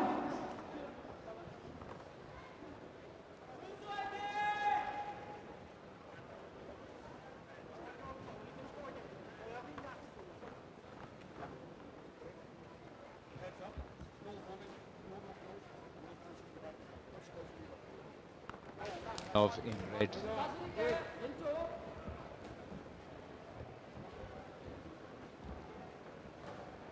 South Korea in blue.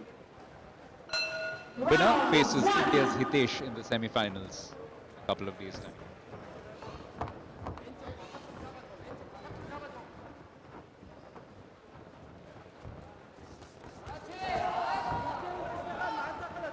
Aggressive intent being shown by the Korean boxer.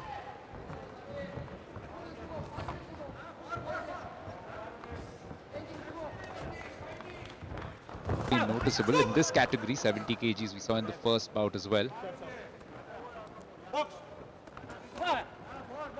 Speed at which these boxers move. Slightly bigger than the 55 kg competitors that we saw. There's absolutely no loss of mobility. Of course, one of the greatest Indian boxers that we saw in recent years also competed in a similar category, 75 kgs, Vijinder Singh. Brings in a lot of speed, allied with plenty of power.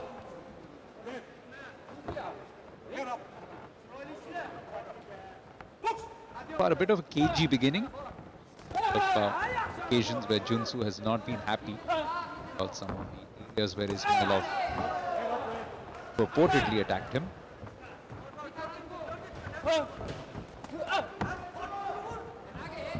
Again, Ismoilov setting himself up for that left open stance with his right leg leaning forward, leading. Attacking, wants to go fetching for points with that left of his.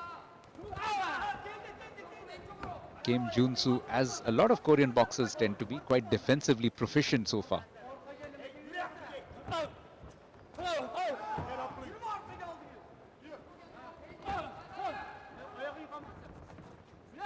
Definitely has been a lot more active, Ismoilov.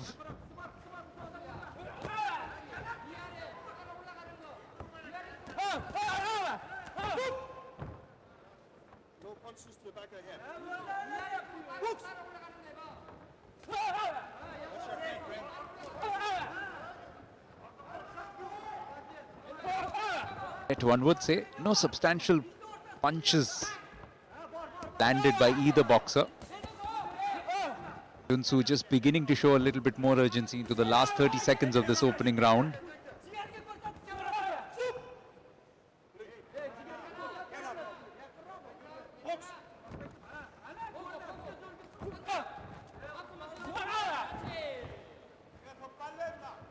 Ismoilov swung hard with his left, and Junsu did well to get out of the way of that.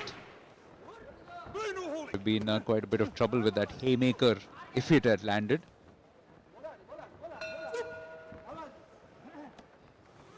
The first round, which was more about trying to suss out the other strategy more than anything else.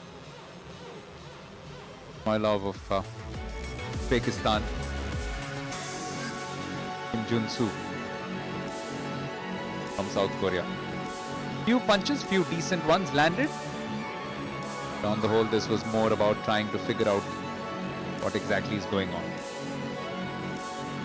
Judges, though, have given this particular round to Ismoilov, and that's not too much of a surprise because he was the one who was being a bit more proactive most occasions. Kim Junsu will have to be a bit more adventurous in the second round. He doesn't want to lag behind by 2 rounds. Give too much of a numerical advantage for his opponent to try and overcome.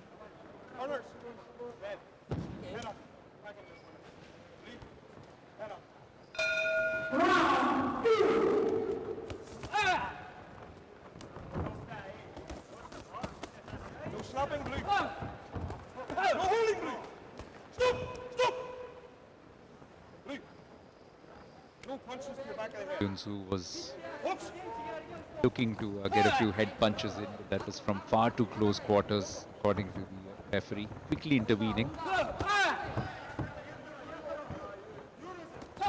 Just been a bit haphazard from both boxers.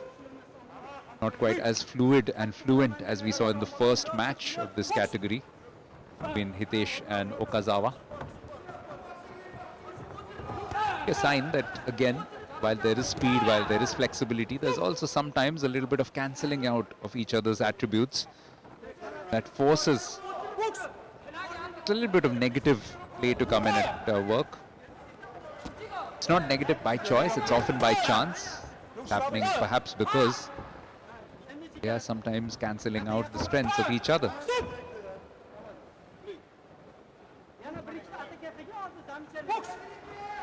About midway through, and Junsu will have to make a smart move on. At the moment, it's Ismoilov who is benefiting from a lot of these scrappy portions of play.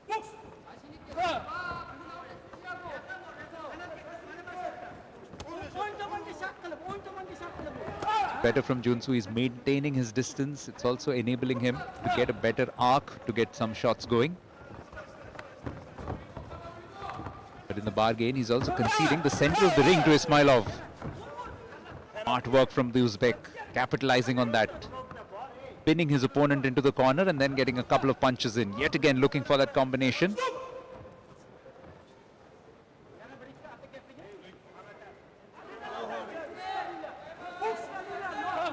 No official warning yet, but still just a verbal caution to Junsu.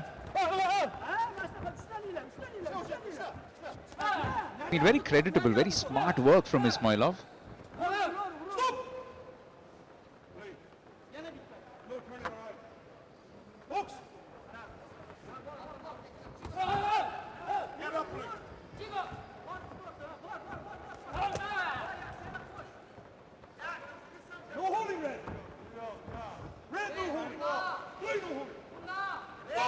Has Kim Junsu done enough?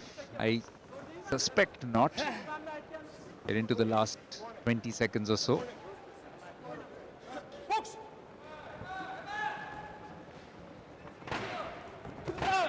And what this might well mean is that Ismoilov moves into a 2-zip lead in terms of the advantage with the judges. That could prove to be quite critical in the end. So good tactics from Ismoilov, all the while making sure that Junsu is the one who keeps chasing this, and then every now and then backs him into a corner, gets those punches in. And Kim Junsu has not really had enough responses to be able to come back into this contest.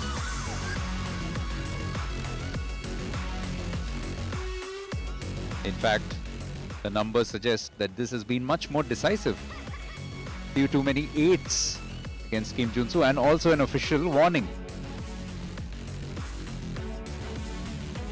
So it's a fairly comfortable lead now for Seconds out. Muhammad Azizbek Ismoilov.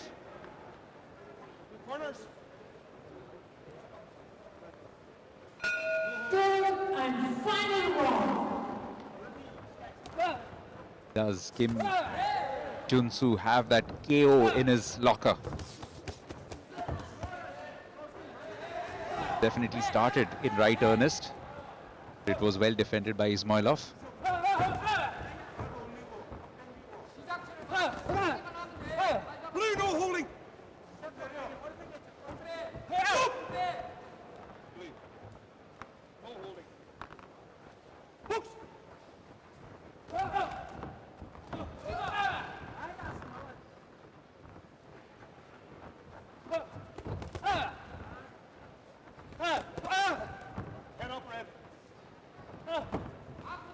Couple of handy blows inside the first 50 seconds landed by Ismoilov.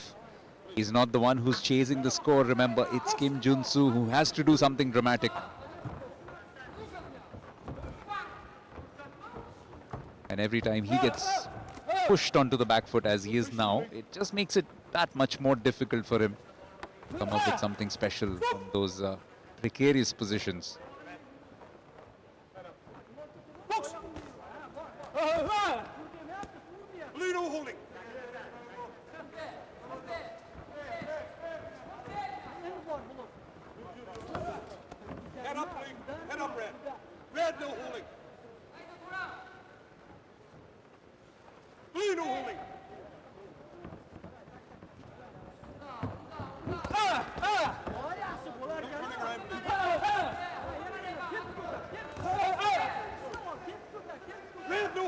Ismoilov continuing the good work.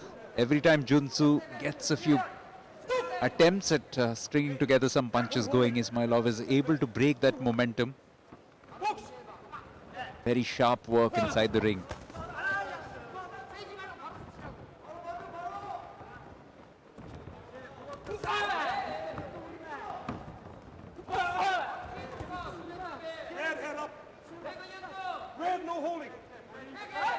Into the last 40 seconds, energy is flagging as well. Kim Junsu not able to find that quick answer which he really needs.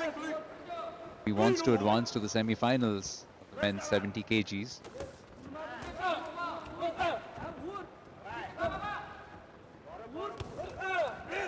Winner of this set to play, Hitesh Gulya of India, who earlier today, Sevon Okazawa, Japan. Well-decorated Japanese boxer. But Ismoilov has made this quite the masterclass in terms of management, ring craft, and it will probably see him through to a meeting with Hitesh Gulya.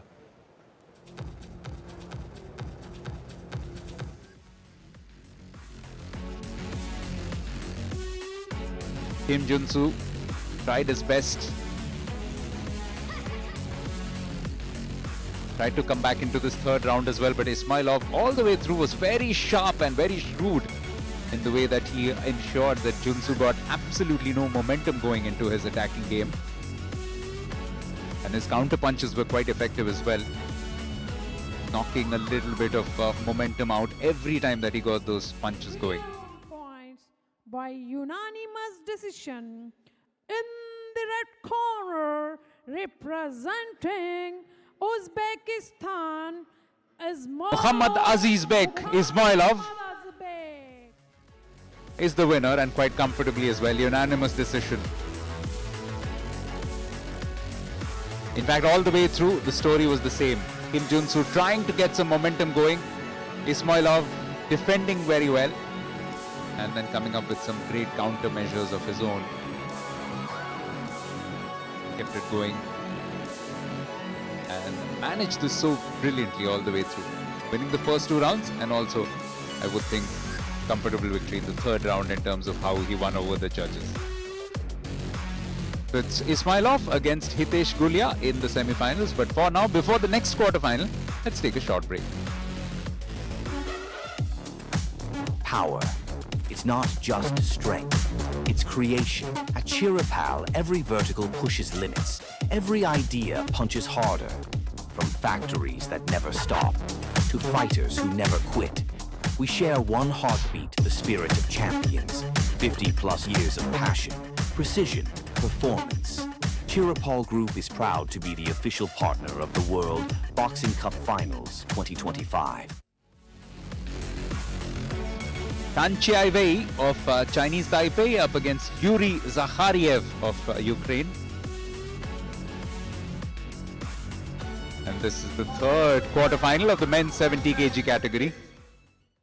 In the red corner, representing Chinese Taipei, Angarov.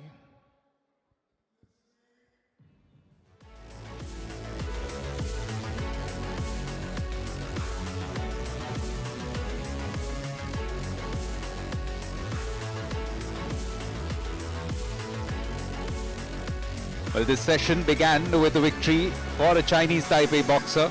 That, of course, was Yu Yixuan in the women's 51 kg category.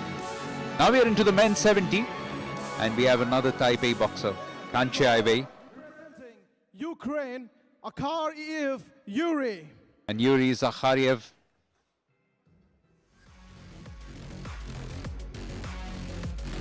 Representing Ukraine, so it's another Asia versus Europe contest. We've had a few of those all through the day.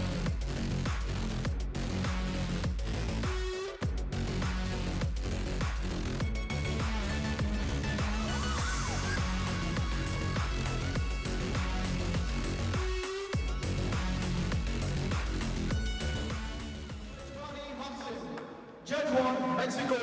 Judge 2, Bulgaria. Judge 3, Costa Rica. Judge 4, Iran. Judge 5, Egypt. corner. That's where you cannot be here. Move back to the corner. Chiavei against Yuri.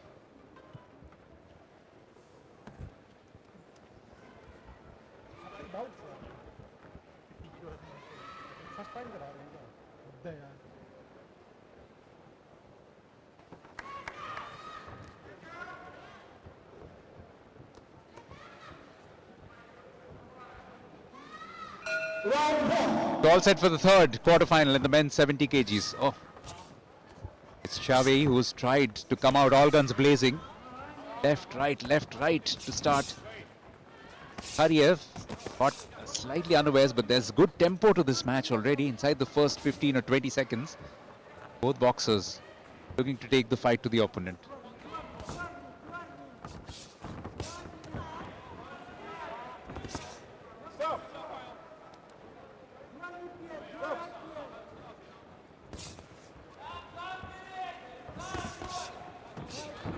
Frenetic pace about this bout. This is good to see. We have seen a few kg ones, especially the previous one. The one boxer almost always was trying to negate the fury of the other, but here it's much like a head-on collision between two fast-moving trains. Not often a pretty sight, but this is good. Away up on the ropes and just has a little bit of a look of admonishment. The Australian referee just asks him to get up and continue. Now Zakhariev to have a slight height advantage, but it's Chiavei who seems to have a bit more of a wingspan. An interesting contrast of styles. It's making for a very even contest thus far.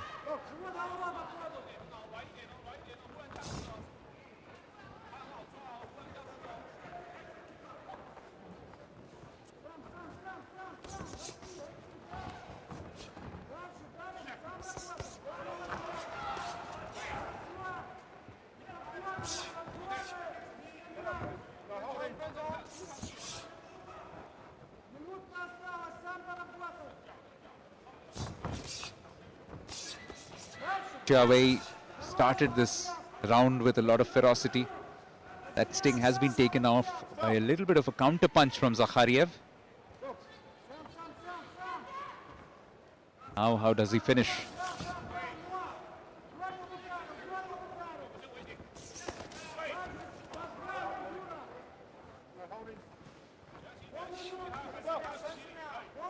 Definitely the most proactive that we have seen two boxers be in the last few bouts.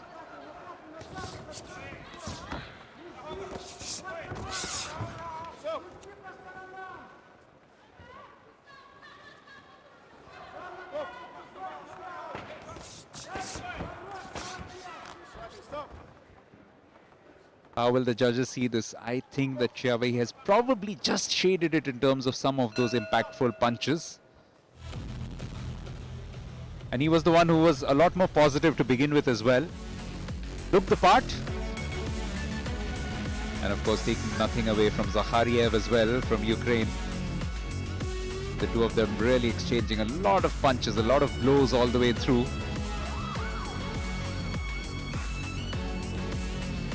But Chiavei definitely landing a few more substantial punches. And you'll see that impacted in the score as well, where 4 of the 5 judges have gone with Chiavei of Chinese Taipei. Only the judge from Bulgaria going in favor of the boxer from Ukraine in the blue corner. Blue, of course, very much a critical part of their national identity, part of the national flag as well. Blue and yellow, the colors. Coach is decked in yellow. Both the distinctive colors of the national flag of Ukraine, well represented. Now, how does Zakhariev come back into this? Chiavei has again come out with a very attacking intent. He doesn't want to rest on this little lead.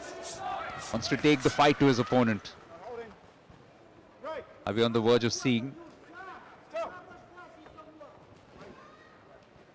possibly very first knockout of this particular day of competition?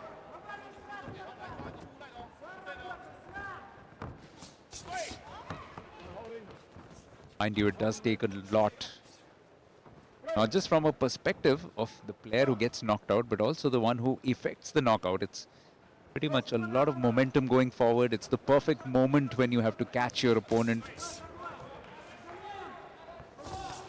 to ideally come at a time when they are at their most vulnerable. That's an opening which is ever so slight in terms of the window of opportunity.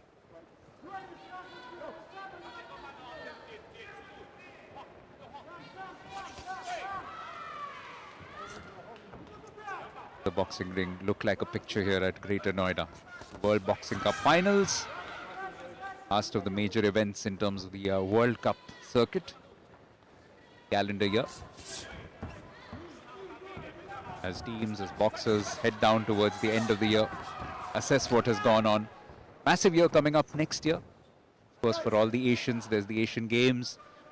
Several of the other boxers, there's also the Commonwealth Games, there's also the annual events which keep happening, and everything building up towards LA 28.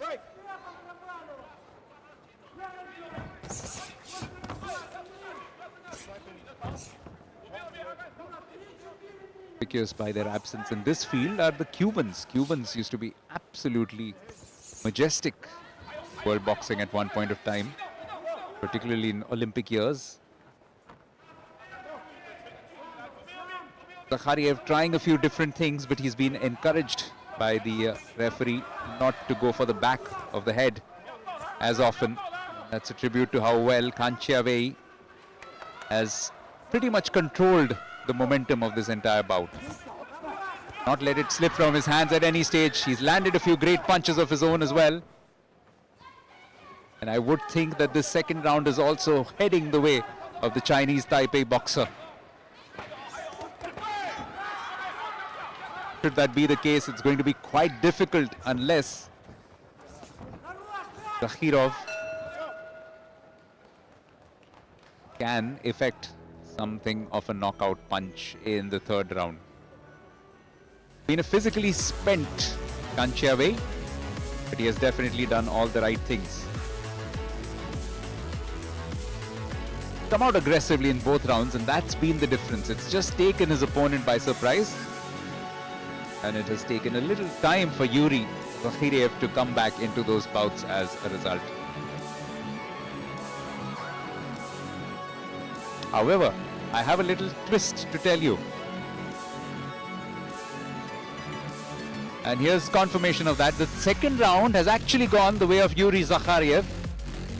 3-2 though, so it's still a slight, slender advantage for Kanchiavei, but it just means that he cannot take this for granted. It's still everything to play for in the third and final round. It's only one judge still in favor of the Chinese Taipei boxer.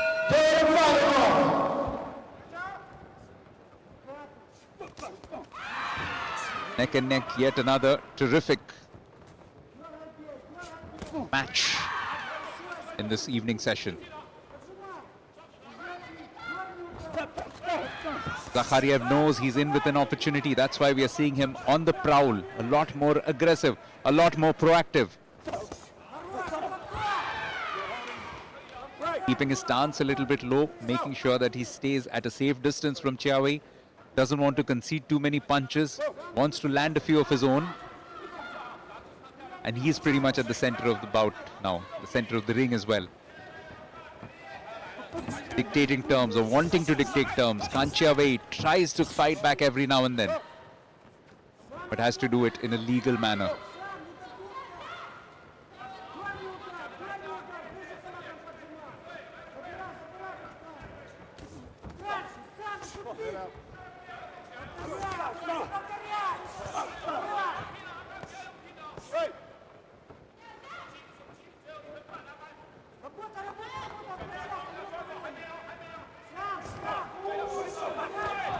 Superb work yet again from Kanchiavei. got boxed into the corner, but then came out fighting and landed a couple of substantial punches. Zakhariev is giving it everything as well. You know what? There could be a KO lurking around the corner, but who lands it is still a bit of a mystery if it happens.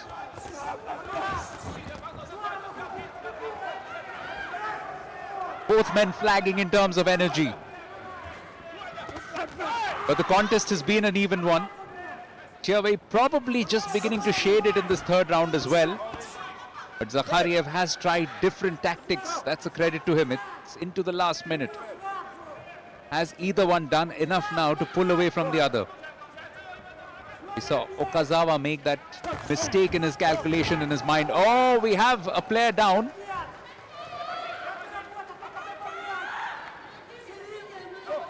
But it's not really for the count. It was more of a lost footing for Chiavei. But Zakhariev has put on a game fight in this third round, needing to take it to his opponent. He has done exactly that. Is it good enough? Is it good enough to win over the judges? We'll know shortly in 20 seconds or so. Or lesser if there's a knockout punch.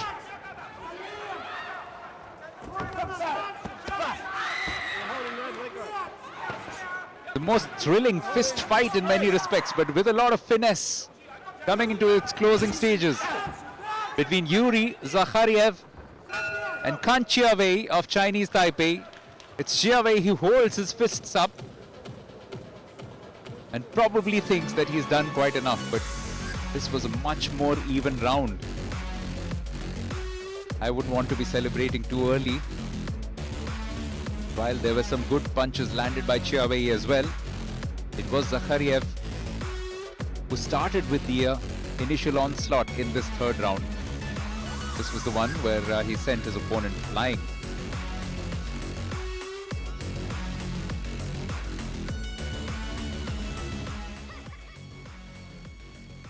Chinese Taipei corner seems satisfied enough.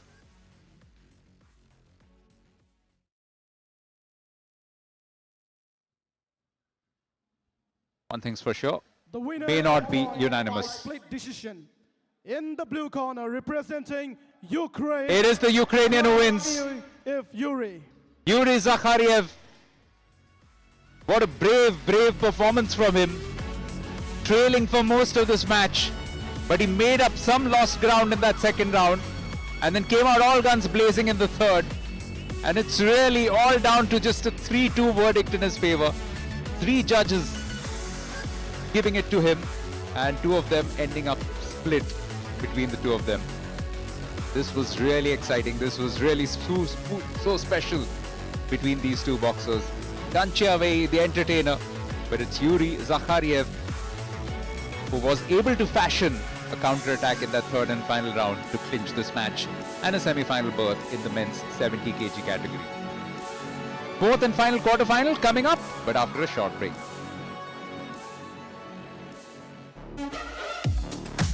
Power. It's not just strength, it's creation. At Chirapal, every vertical pushes limits. Every idea punches harder. From factories that never stop, to fighters who never quit. We share one heartbeat, the spirit of champions. 50+ years of passion, precision, performance. Chirapal Group is proud to be the official partner of the World Boxing Cup Finals 2025. Another Central Asian clash. Nurbek Mursal of Kazakhstan. Mursal Nurbek.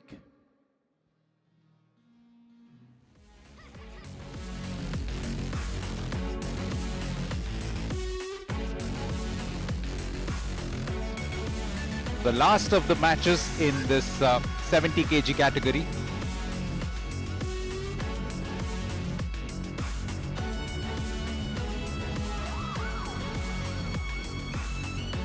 And this will be followed by a men's 5 kg quarterfinal as well.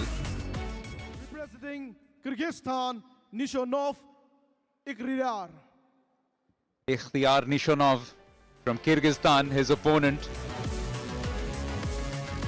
Again, a couple of heavyweight names in boxing. Kyrgyzstan against Kazakhstan. Former Soviet republics and teams with a rich history in all kinds of combat sports and in particular in boxing. Judge 1, Australia. Judge 2, Mexico. Judge 3, Mongolia. Judge 4, France. Judge 5, Croatia.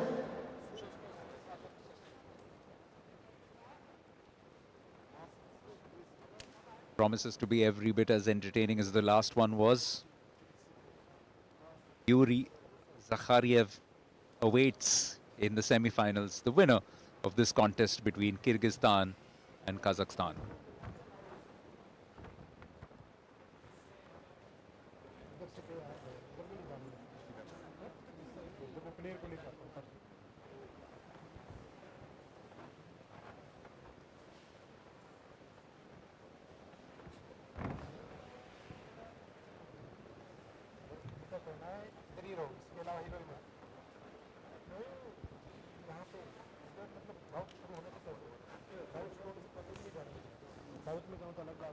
Kazakhstan in red, Kyrgyzstan in blue. Mursal against Nishonov. Yet again, frenetic start. Nishonov looking to be the aggressor, but Mursal defending quite well, but forced onto the back foot a couple of times already inside the first 20 seconds. Great aggressive intent. Maybe the Kyrgyz boxer here looking to finish this as early as possible. Nishonov wants to land a couple of decisive blows early on.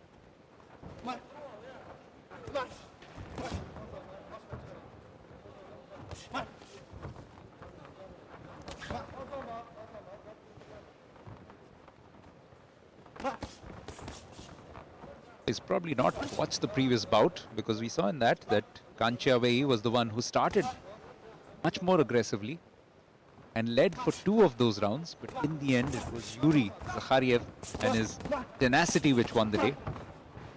Something that Kazakhstan's Mursal here can take a little bit of inspiration from.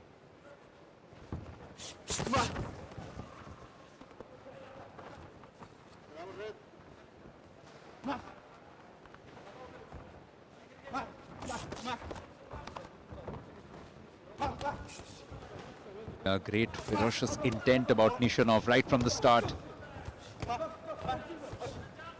Mursal almost like a punching bag. Attacking him from every front. Poaching him all over this ring.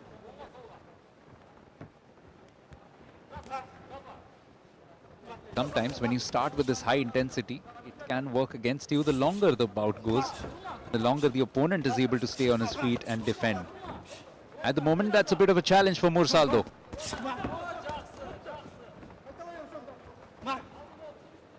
Nishonov has rocked up for a fight and he's definitely taking it to Mursal.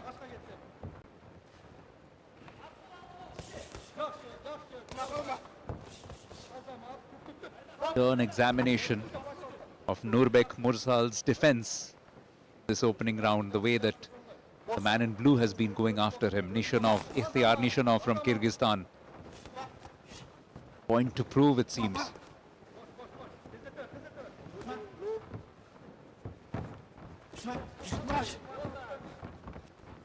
I think it's a safe call that this first round will probably go the way of the wrestler, or rather the boxer in blue. The way that he's been moving, the way that he's been punching.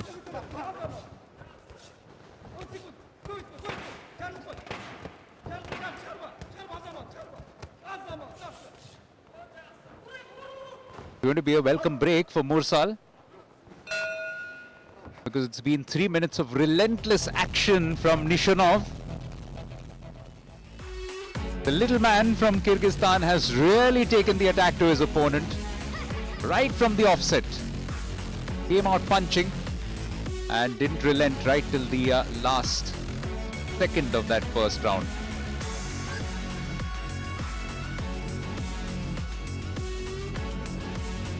Ikhtiar Nishonov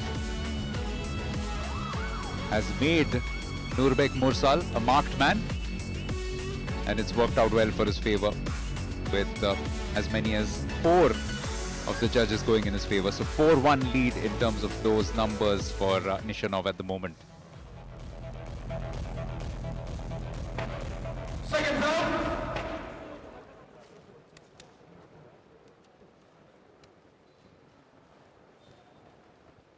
Entertaining so far.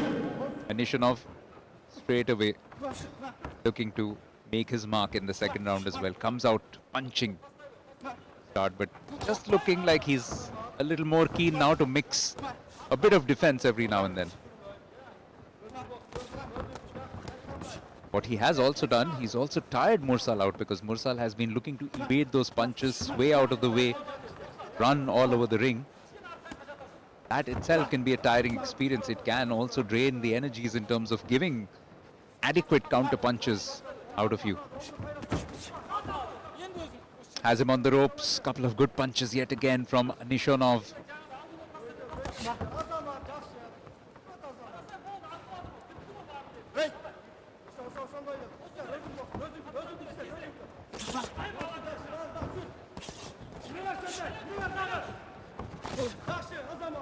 Good aggression all the way through.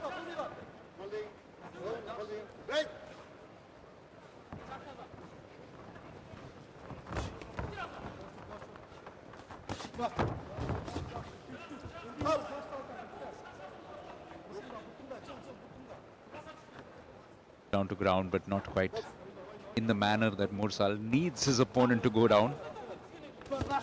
Because yet again it's Nishonov who's seemingly dictating terms in the second round as well, and we have seen often today's play as well. Once one boxer snaps up 2 rounds, then it's very difficult to take the remainder of the match off them.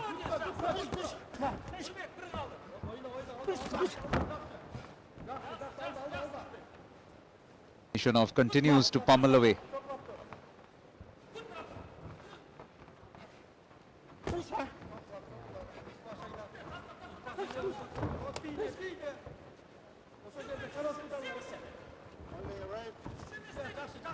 Last minute of the second round.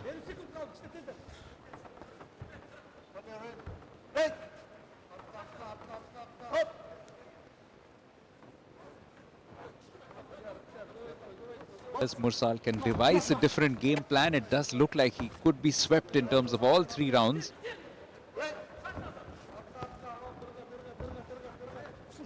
Really taking quite a beating from his slightly shorter opponent.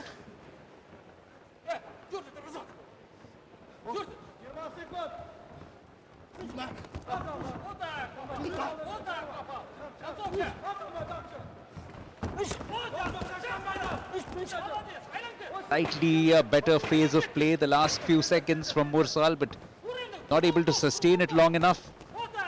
Continues to be Nishonov, who has dictated terms in this entire bout. The second round also belonging to him in terms of some of those impactful punches. Really feeling it, Mursal. Rights, lefts. Great balance as well when he essays some of those punches. He's taken a few. Mursal has tried his best to fight back into it. In fact, the second round has been given to Nurbek Mursal. That we got a bit of a twist in the tail, because now it's Mursal who leads in terms of that one judge who has it in his favor, and the rest are all tied at 19 apiece. So now it's Nurbek Mursal who has the advantage. This is another one which is going to go all the way right down to the wire. So that quality of counter-attacking from Mursal in that second round has stood him in good stead. Now, what does Nishonov have up his sleeve? Been quite hectic, frenetic from him as well. Lost a lot of energy in the process. Does he have it in him to continue in this high tempo fashion for another 2.5 minutes or so?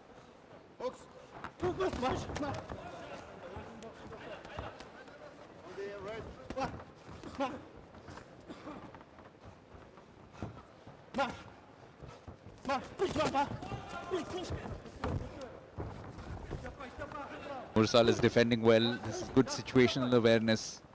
Knows that he's got the slight advantage in terms of that one judge in his favor. All he needs to do is avert something disastrous happening to him. Looking to pull Nishonov into the corners as often as possible. Close to the ropes, he knows that he can just use that rope as leverage and bounce back and throw a couple of counters.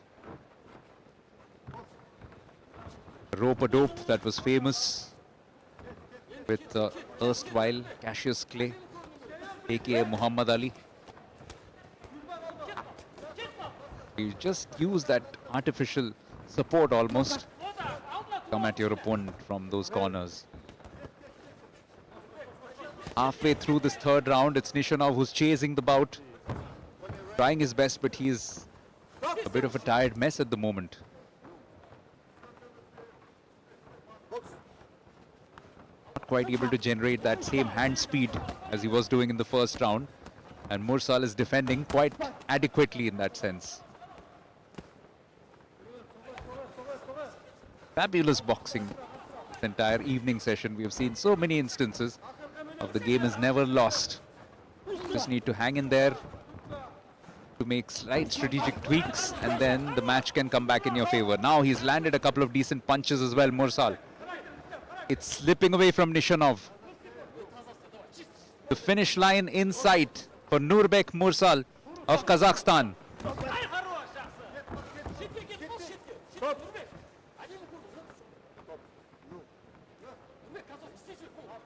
Ikhtiyar Nishonov started like a freight train, but he's just gone a bit off track.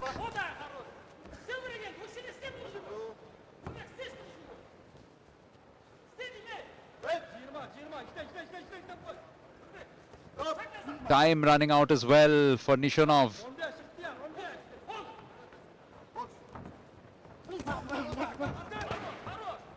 Into the last 10 seconds.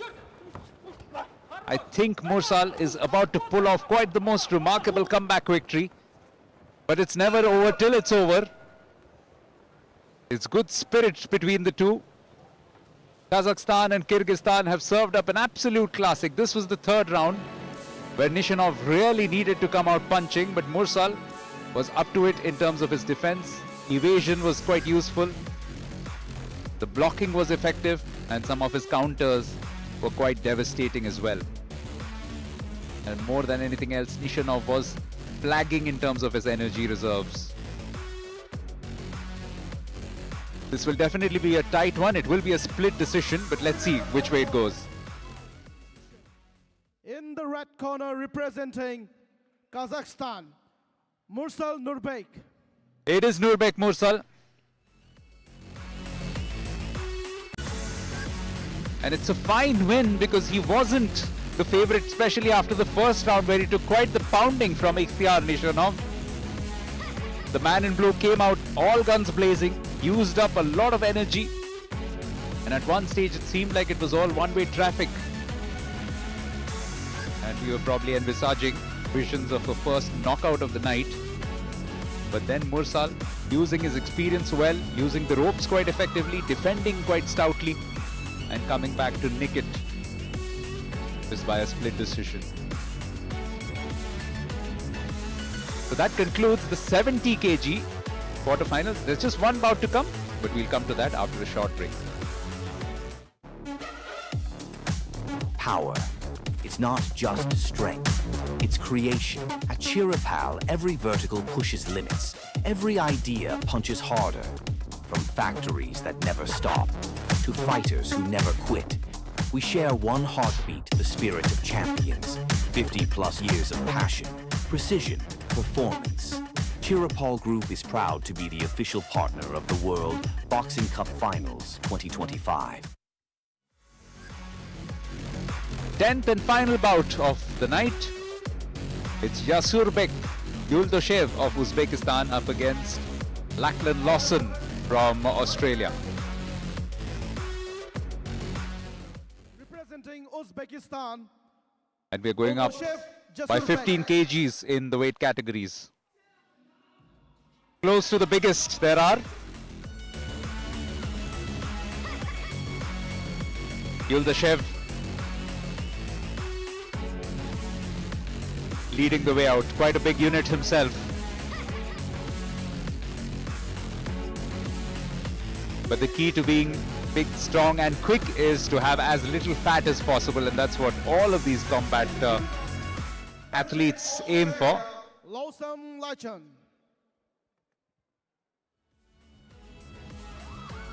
Lawson.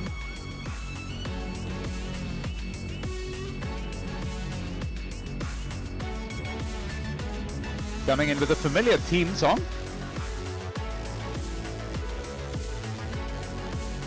It's a Sly reference, of course,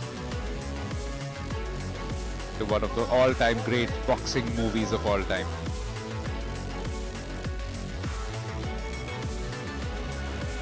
The referee from Croatia, they've had a busy day as well with all these rotations, so many matches, multiple assignments, some of them operating as referee, often doubling up as judges.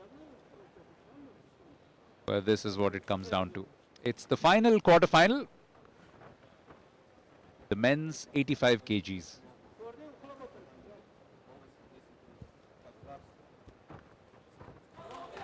Lawson against Yuldoshev. One final time. Boxing on day 2 of the World Boxing Cup finals here at the Shahid Vijay Singh Pathak Sports Complex.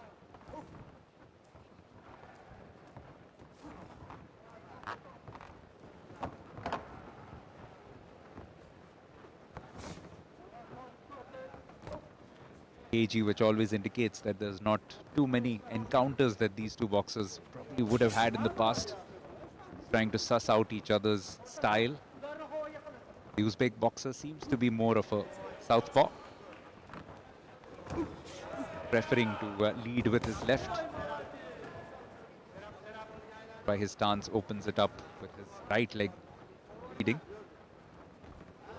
Then we'll probably have to think of some ways to disrupt that, because we have seen already in some of the men's boxing matches particularly that when somebody settles into that rhythm, it can be very difficult to stop them.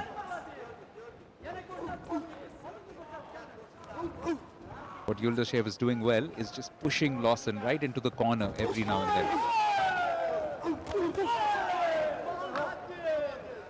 Lawson has the advantage of a good reach, some good defensive boxing, come up with some decent counters and score some important points.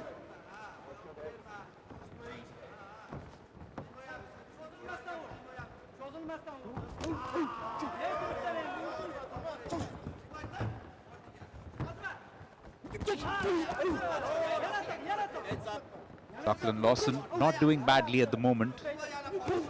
Forced to move around a lot but defending well. So every now and then just throwing in a few counters.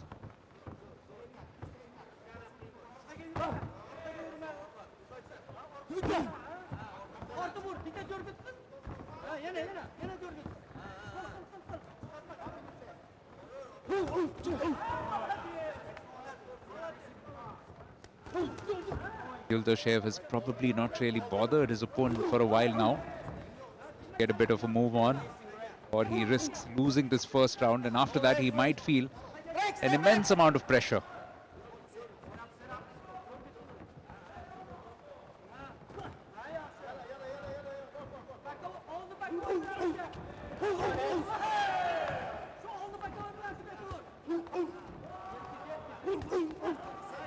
Couple of decent punches thrown already by Lawson. Closing stages of this first round.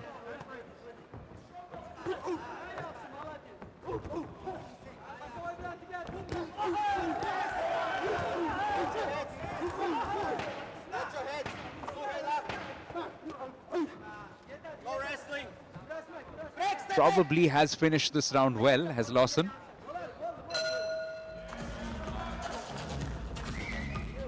Looked like Yuldoshev did all the early running in this match, coming out and hoping to be the aggressor, but Lawson holding his own, then also coming back with a few punches of his own. But well,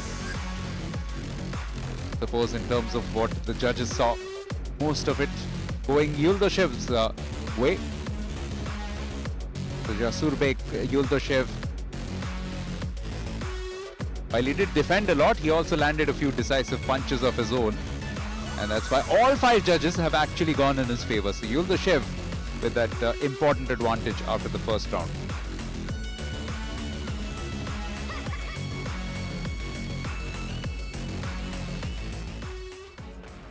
Second out.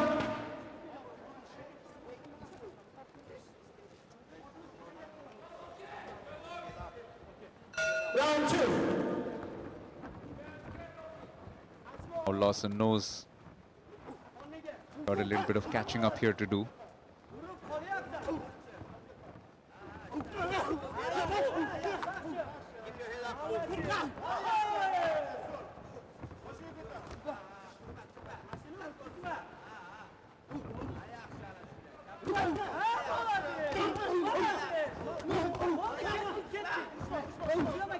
Yuldoshev now playing the defensive role quite effectively.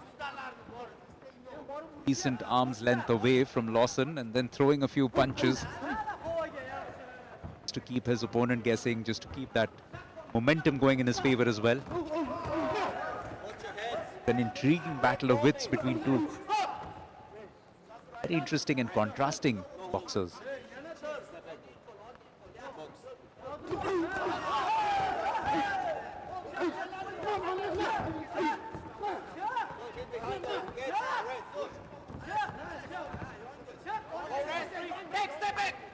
Past the minute mark.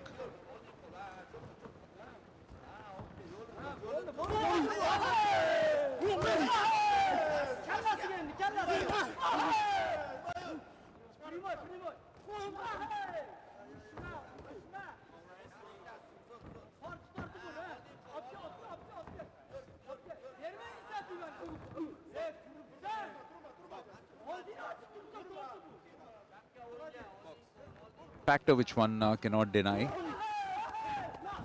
Bit of an advantage for some of these Asian boxers, no doubt, when compared to those coming from, say, Australia or from Europe, because these weather conditions perhaps working a little bit more in the favor of the Asian boxers. Of course, Uzbekistan, a fairly cold country itself, not much of a difference in that sense between conditions there and in a place like Australia, especially in the summer months, the Indian summer months. Right now it will be closer to the spring or approaching summer actually in Australia.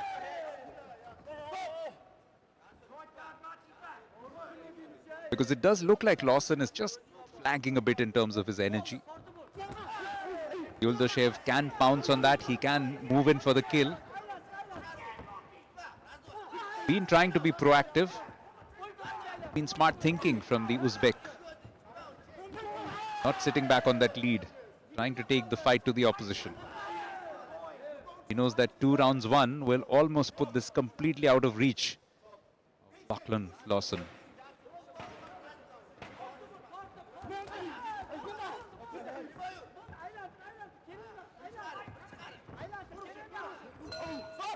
Yeah, just evading every punch from his opponent as that round came to an end, and walks with a little bit of a swagger into his corner. Because he knows, Yuldoshev, that he's just found the right mix of caution and aggression in this bout. Defended well at times, but also thrown a few good punches of his own. And Lawson, while he's put in a good shift, but he's yet again finished on the wrong side of the scores from the judges. So 2 successive rounds which have been won 10-9 by all 5 judges, scored 10-9 by all 5 judges in favor of this man.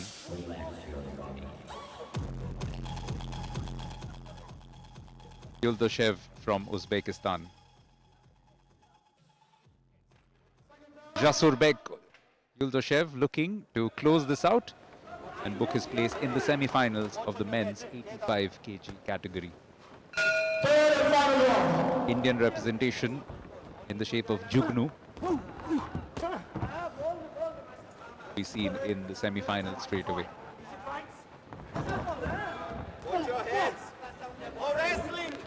No wrestling.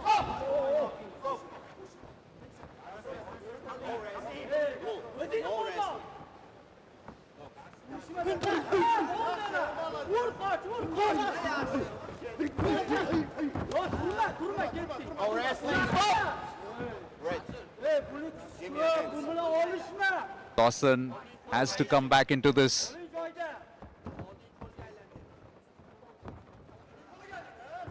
Has conceded a couple of rounds already. Now needs to come up with something very, very special. We haven't seen a single knockout yet.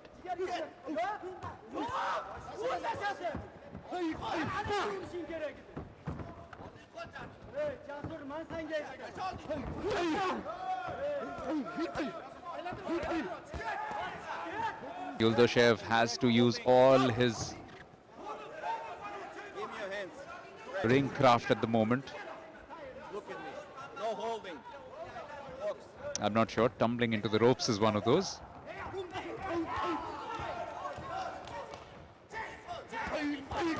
But he's got the advantage. He has the option of making Lawson now chase this. Just throw in the odd 1 or 2 punch and then make sure that you work yourself into a corner.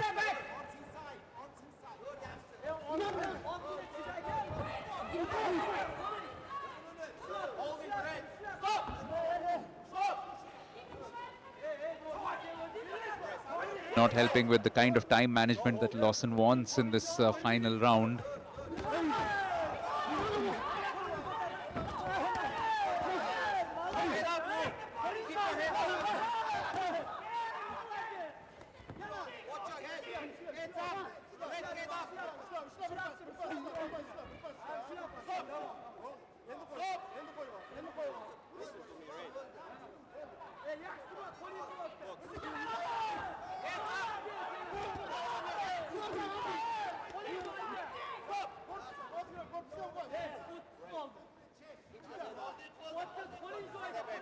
Yuldoshev inching towards the semi-finals.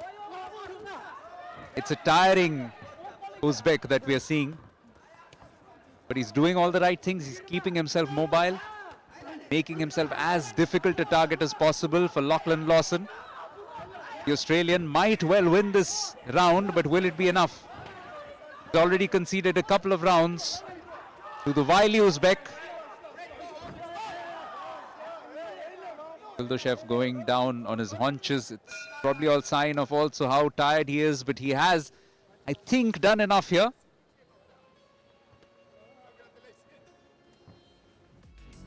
Third round, a lot better from Lawson, using that proactive stance, which, to be fair, he has had through most of this bout. In fact, the very first round itself also, it seemed like he had done enough to nick it.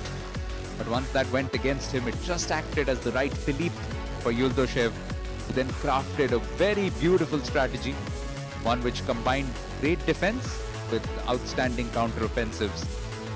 The third and final round probably didn't matter overall in the natural context. Let's see if this is a unanimous decision or a split one.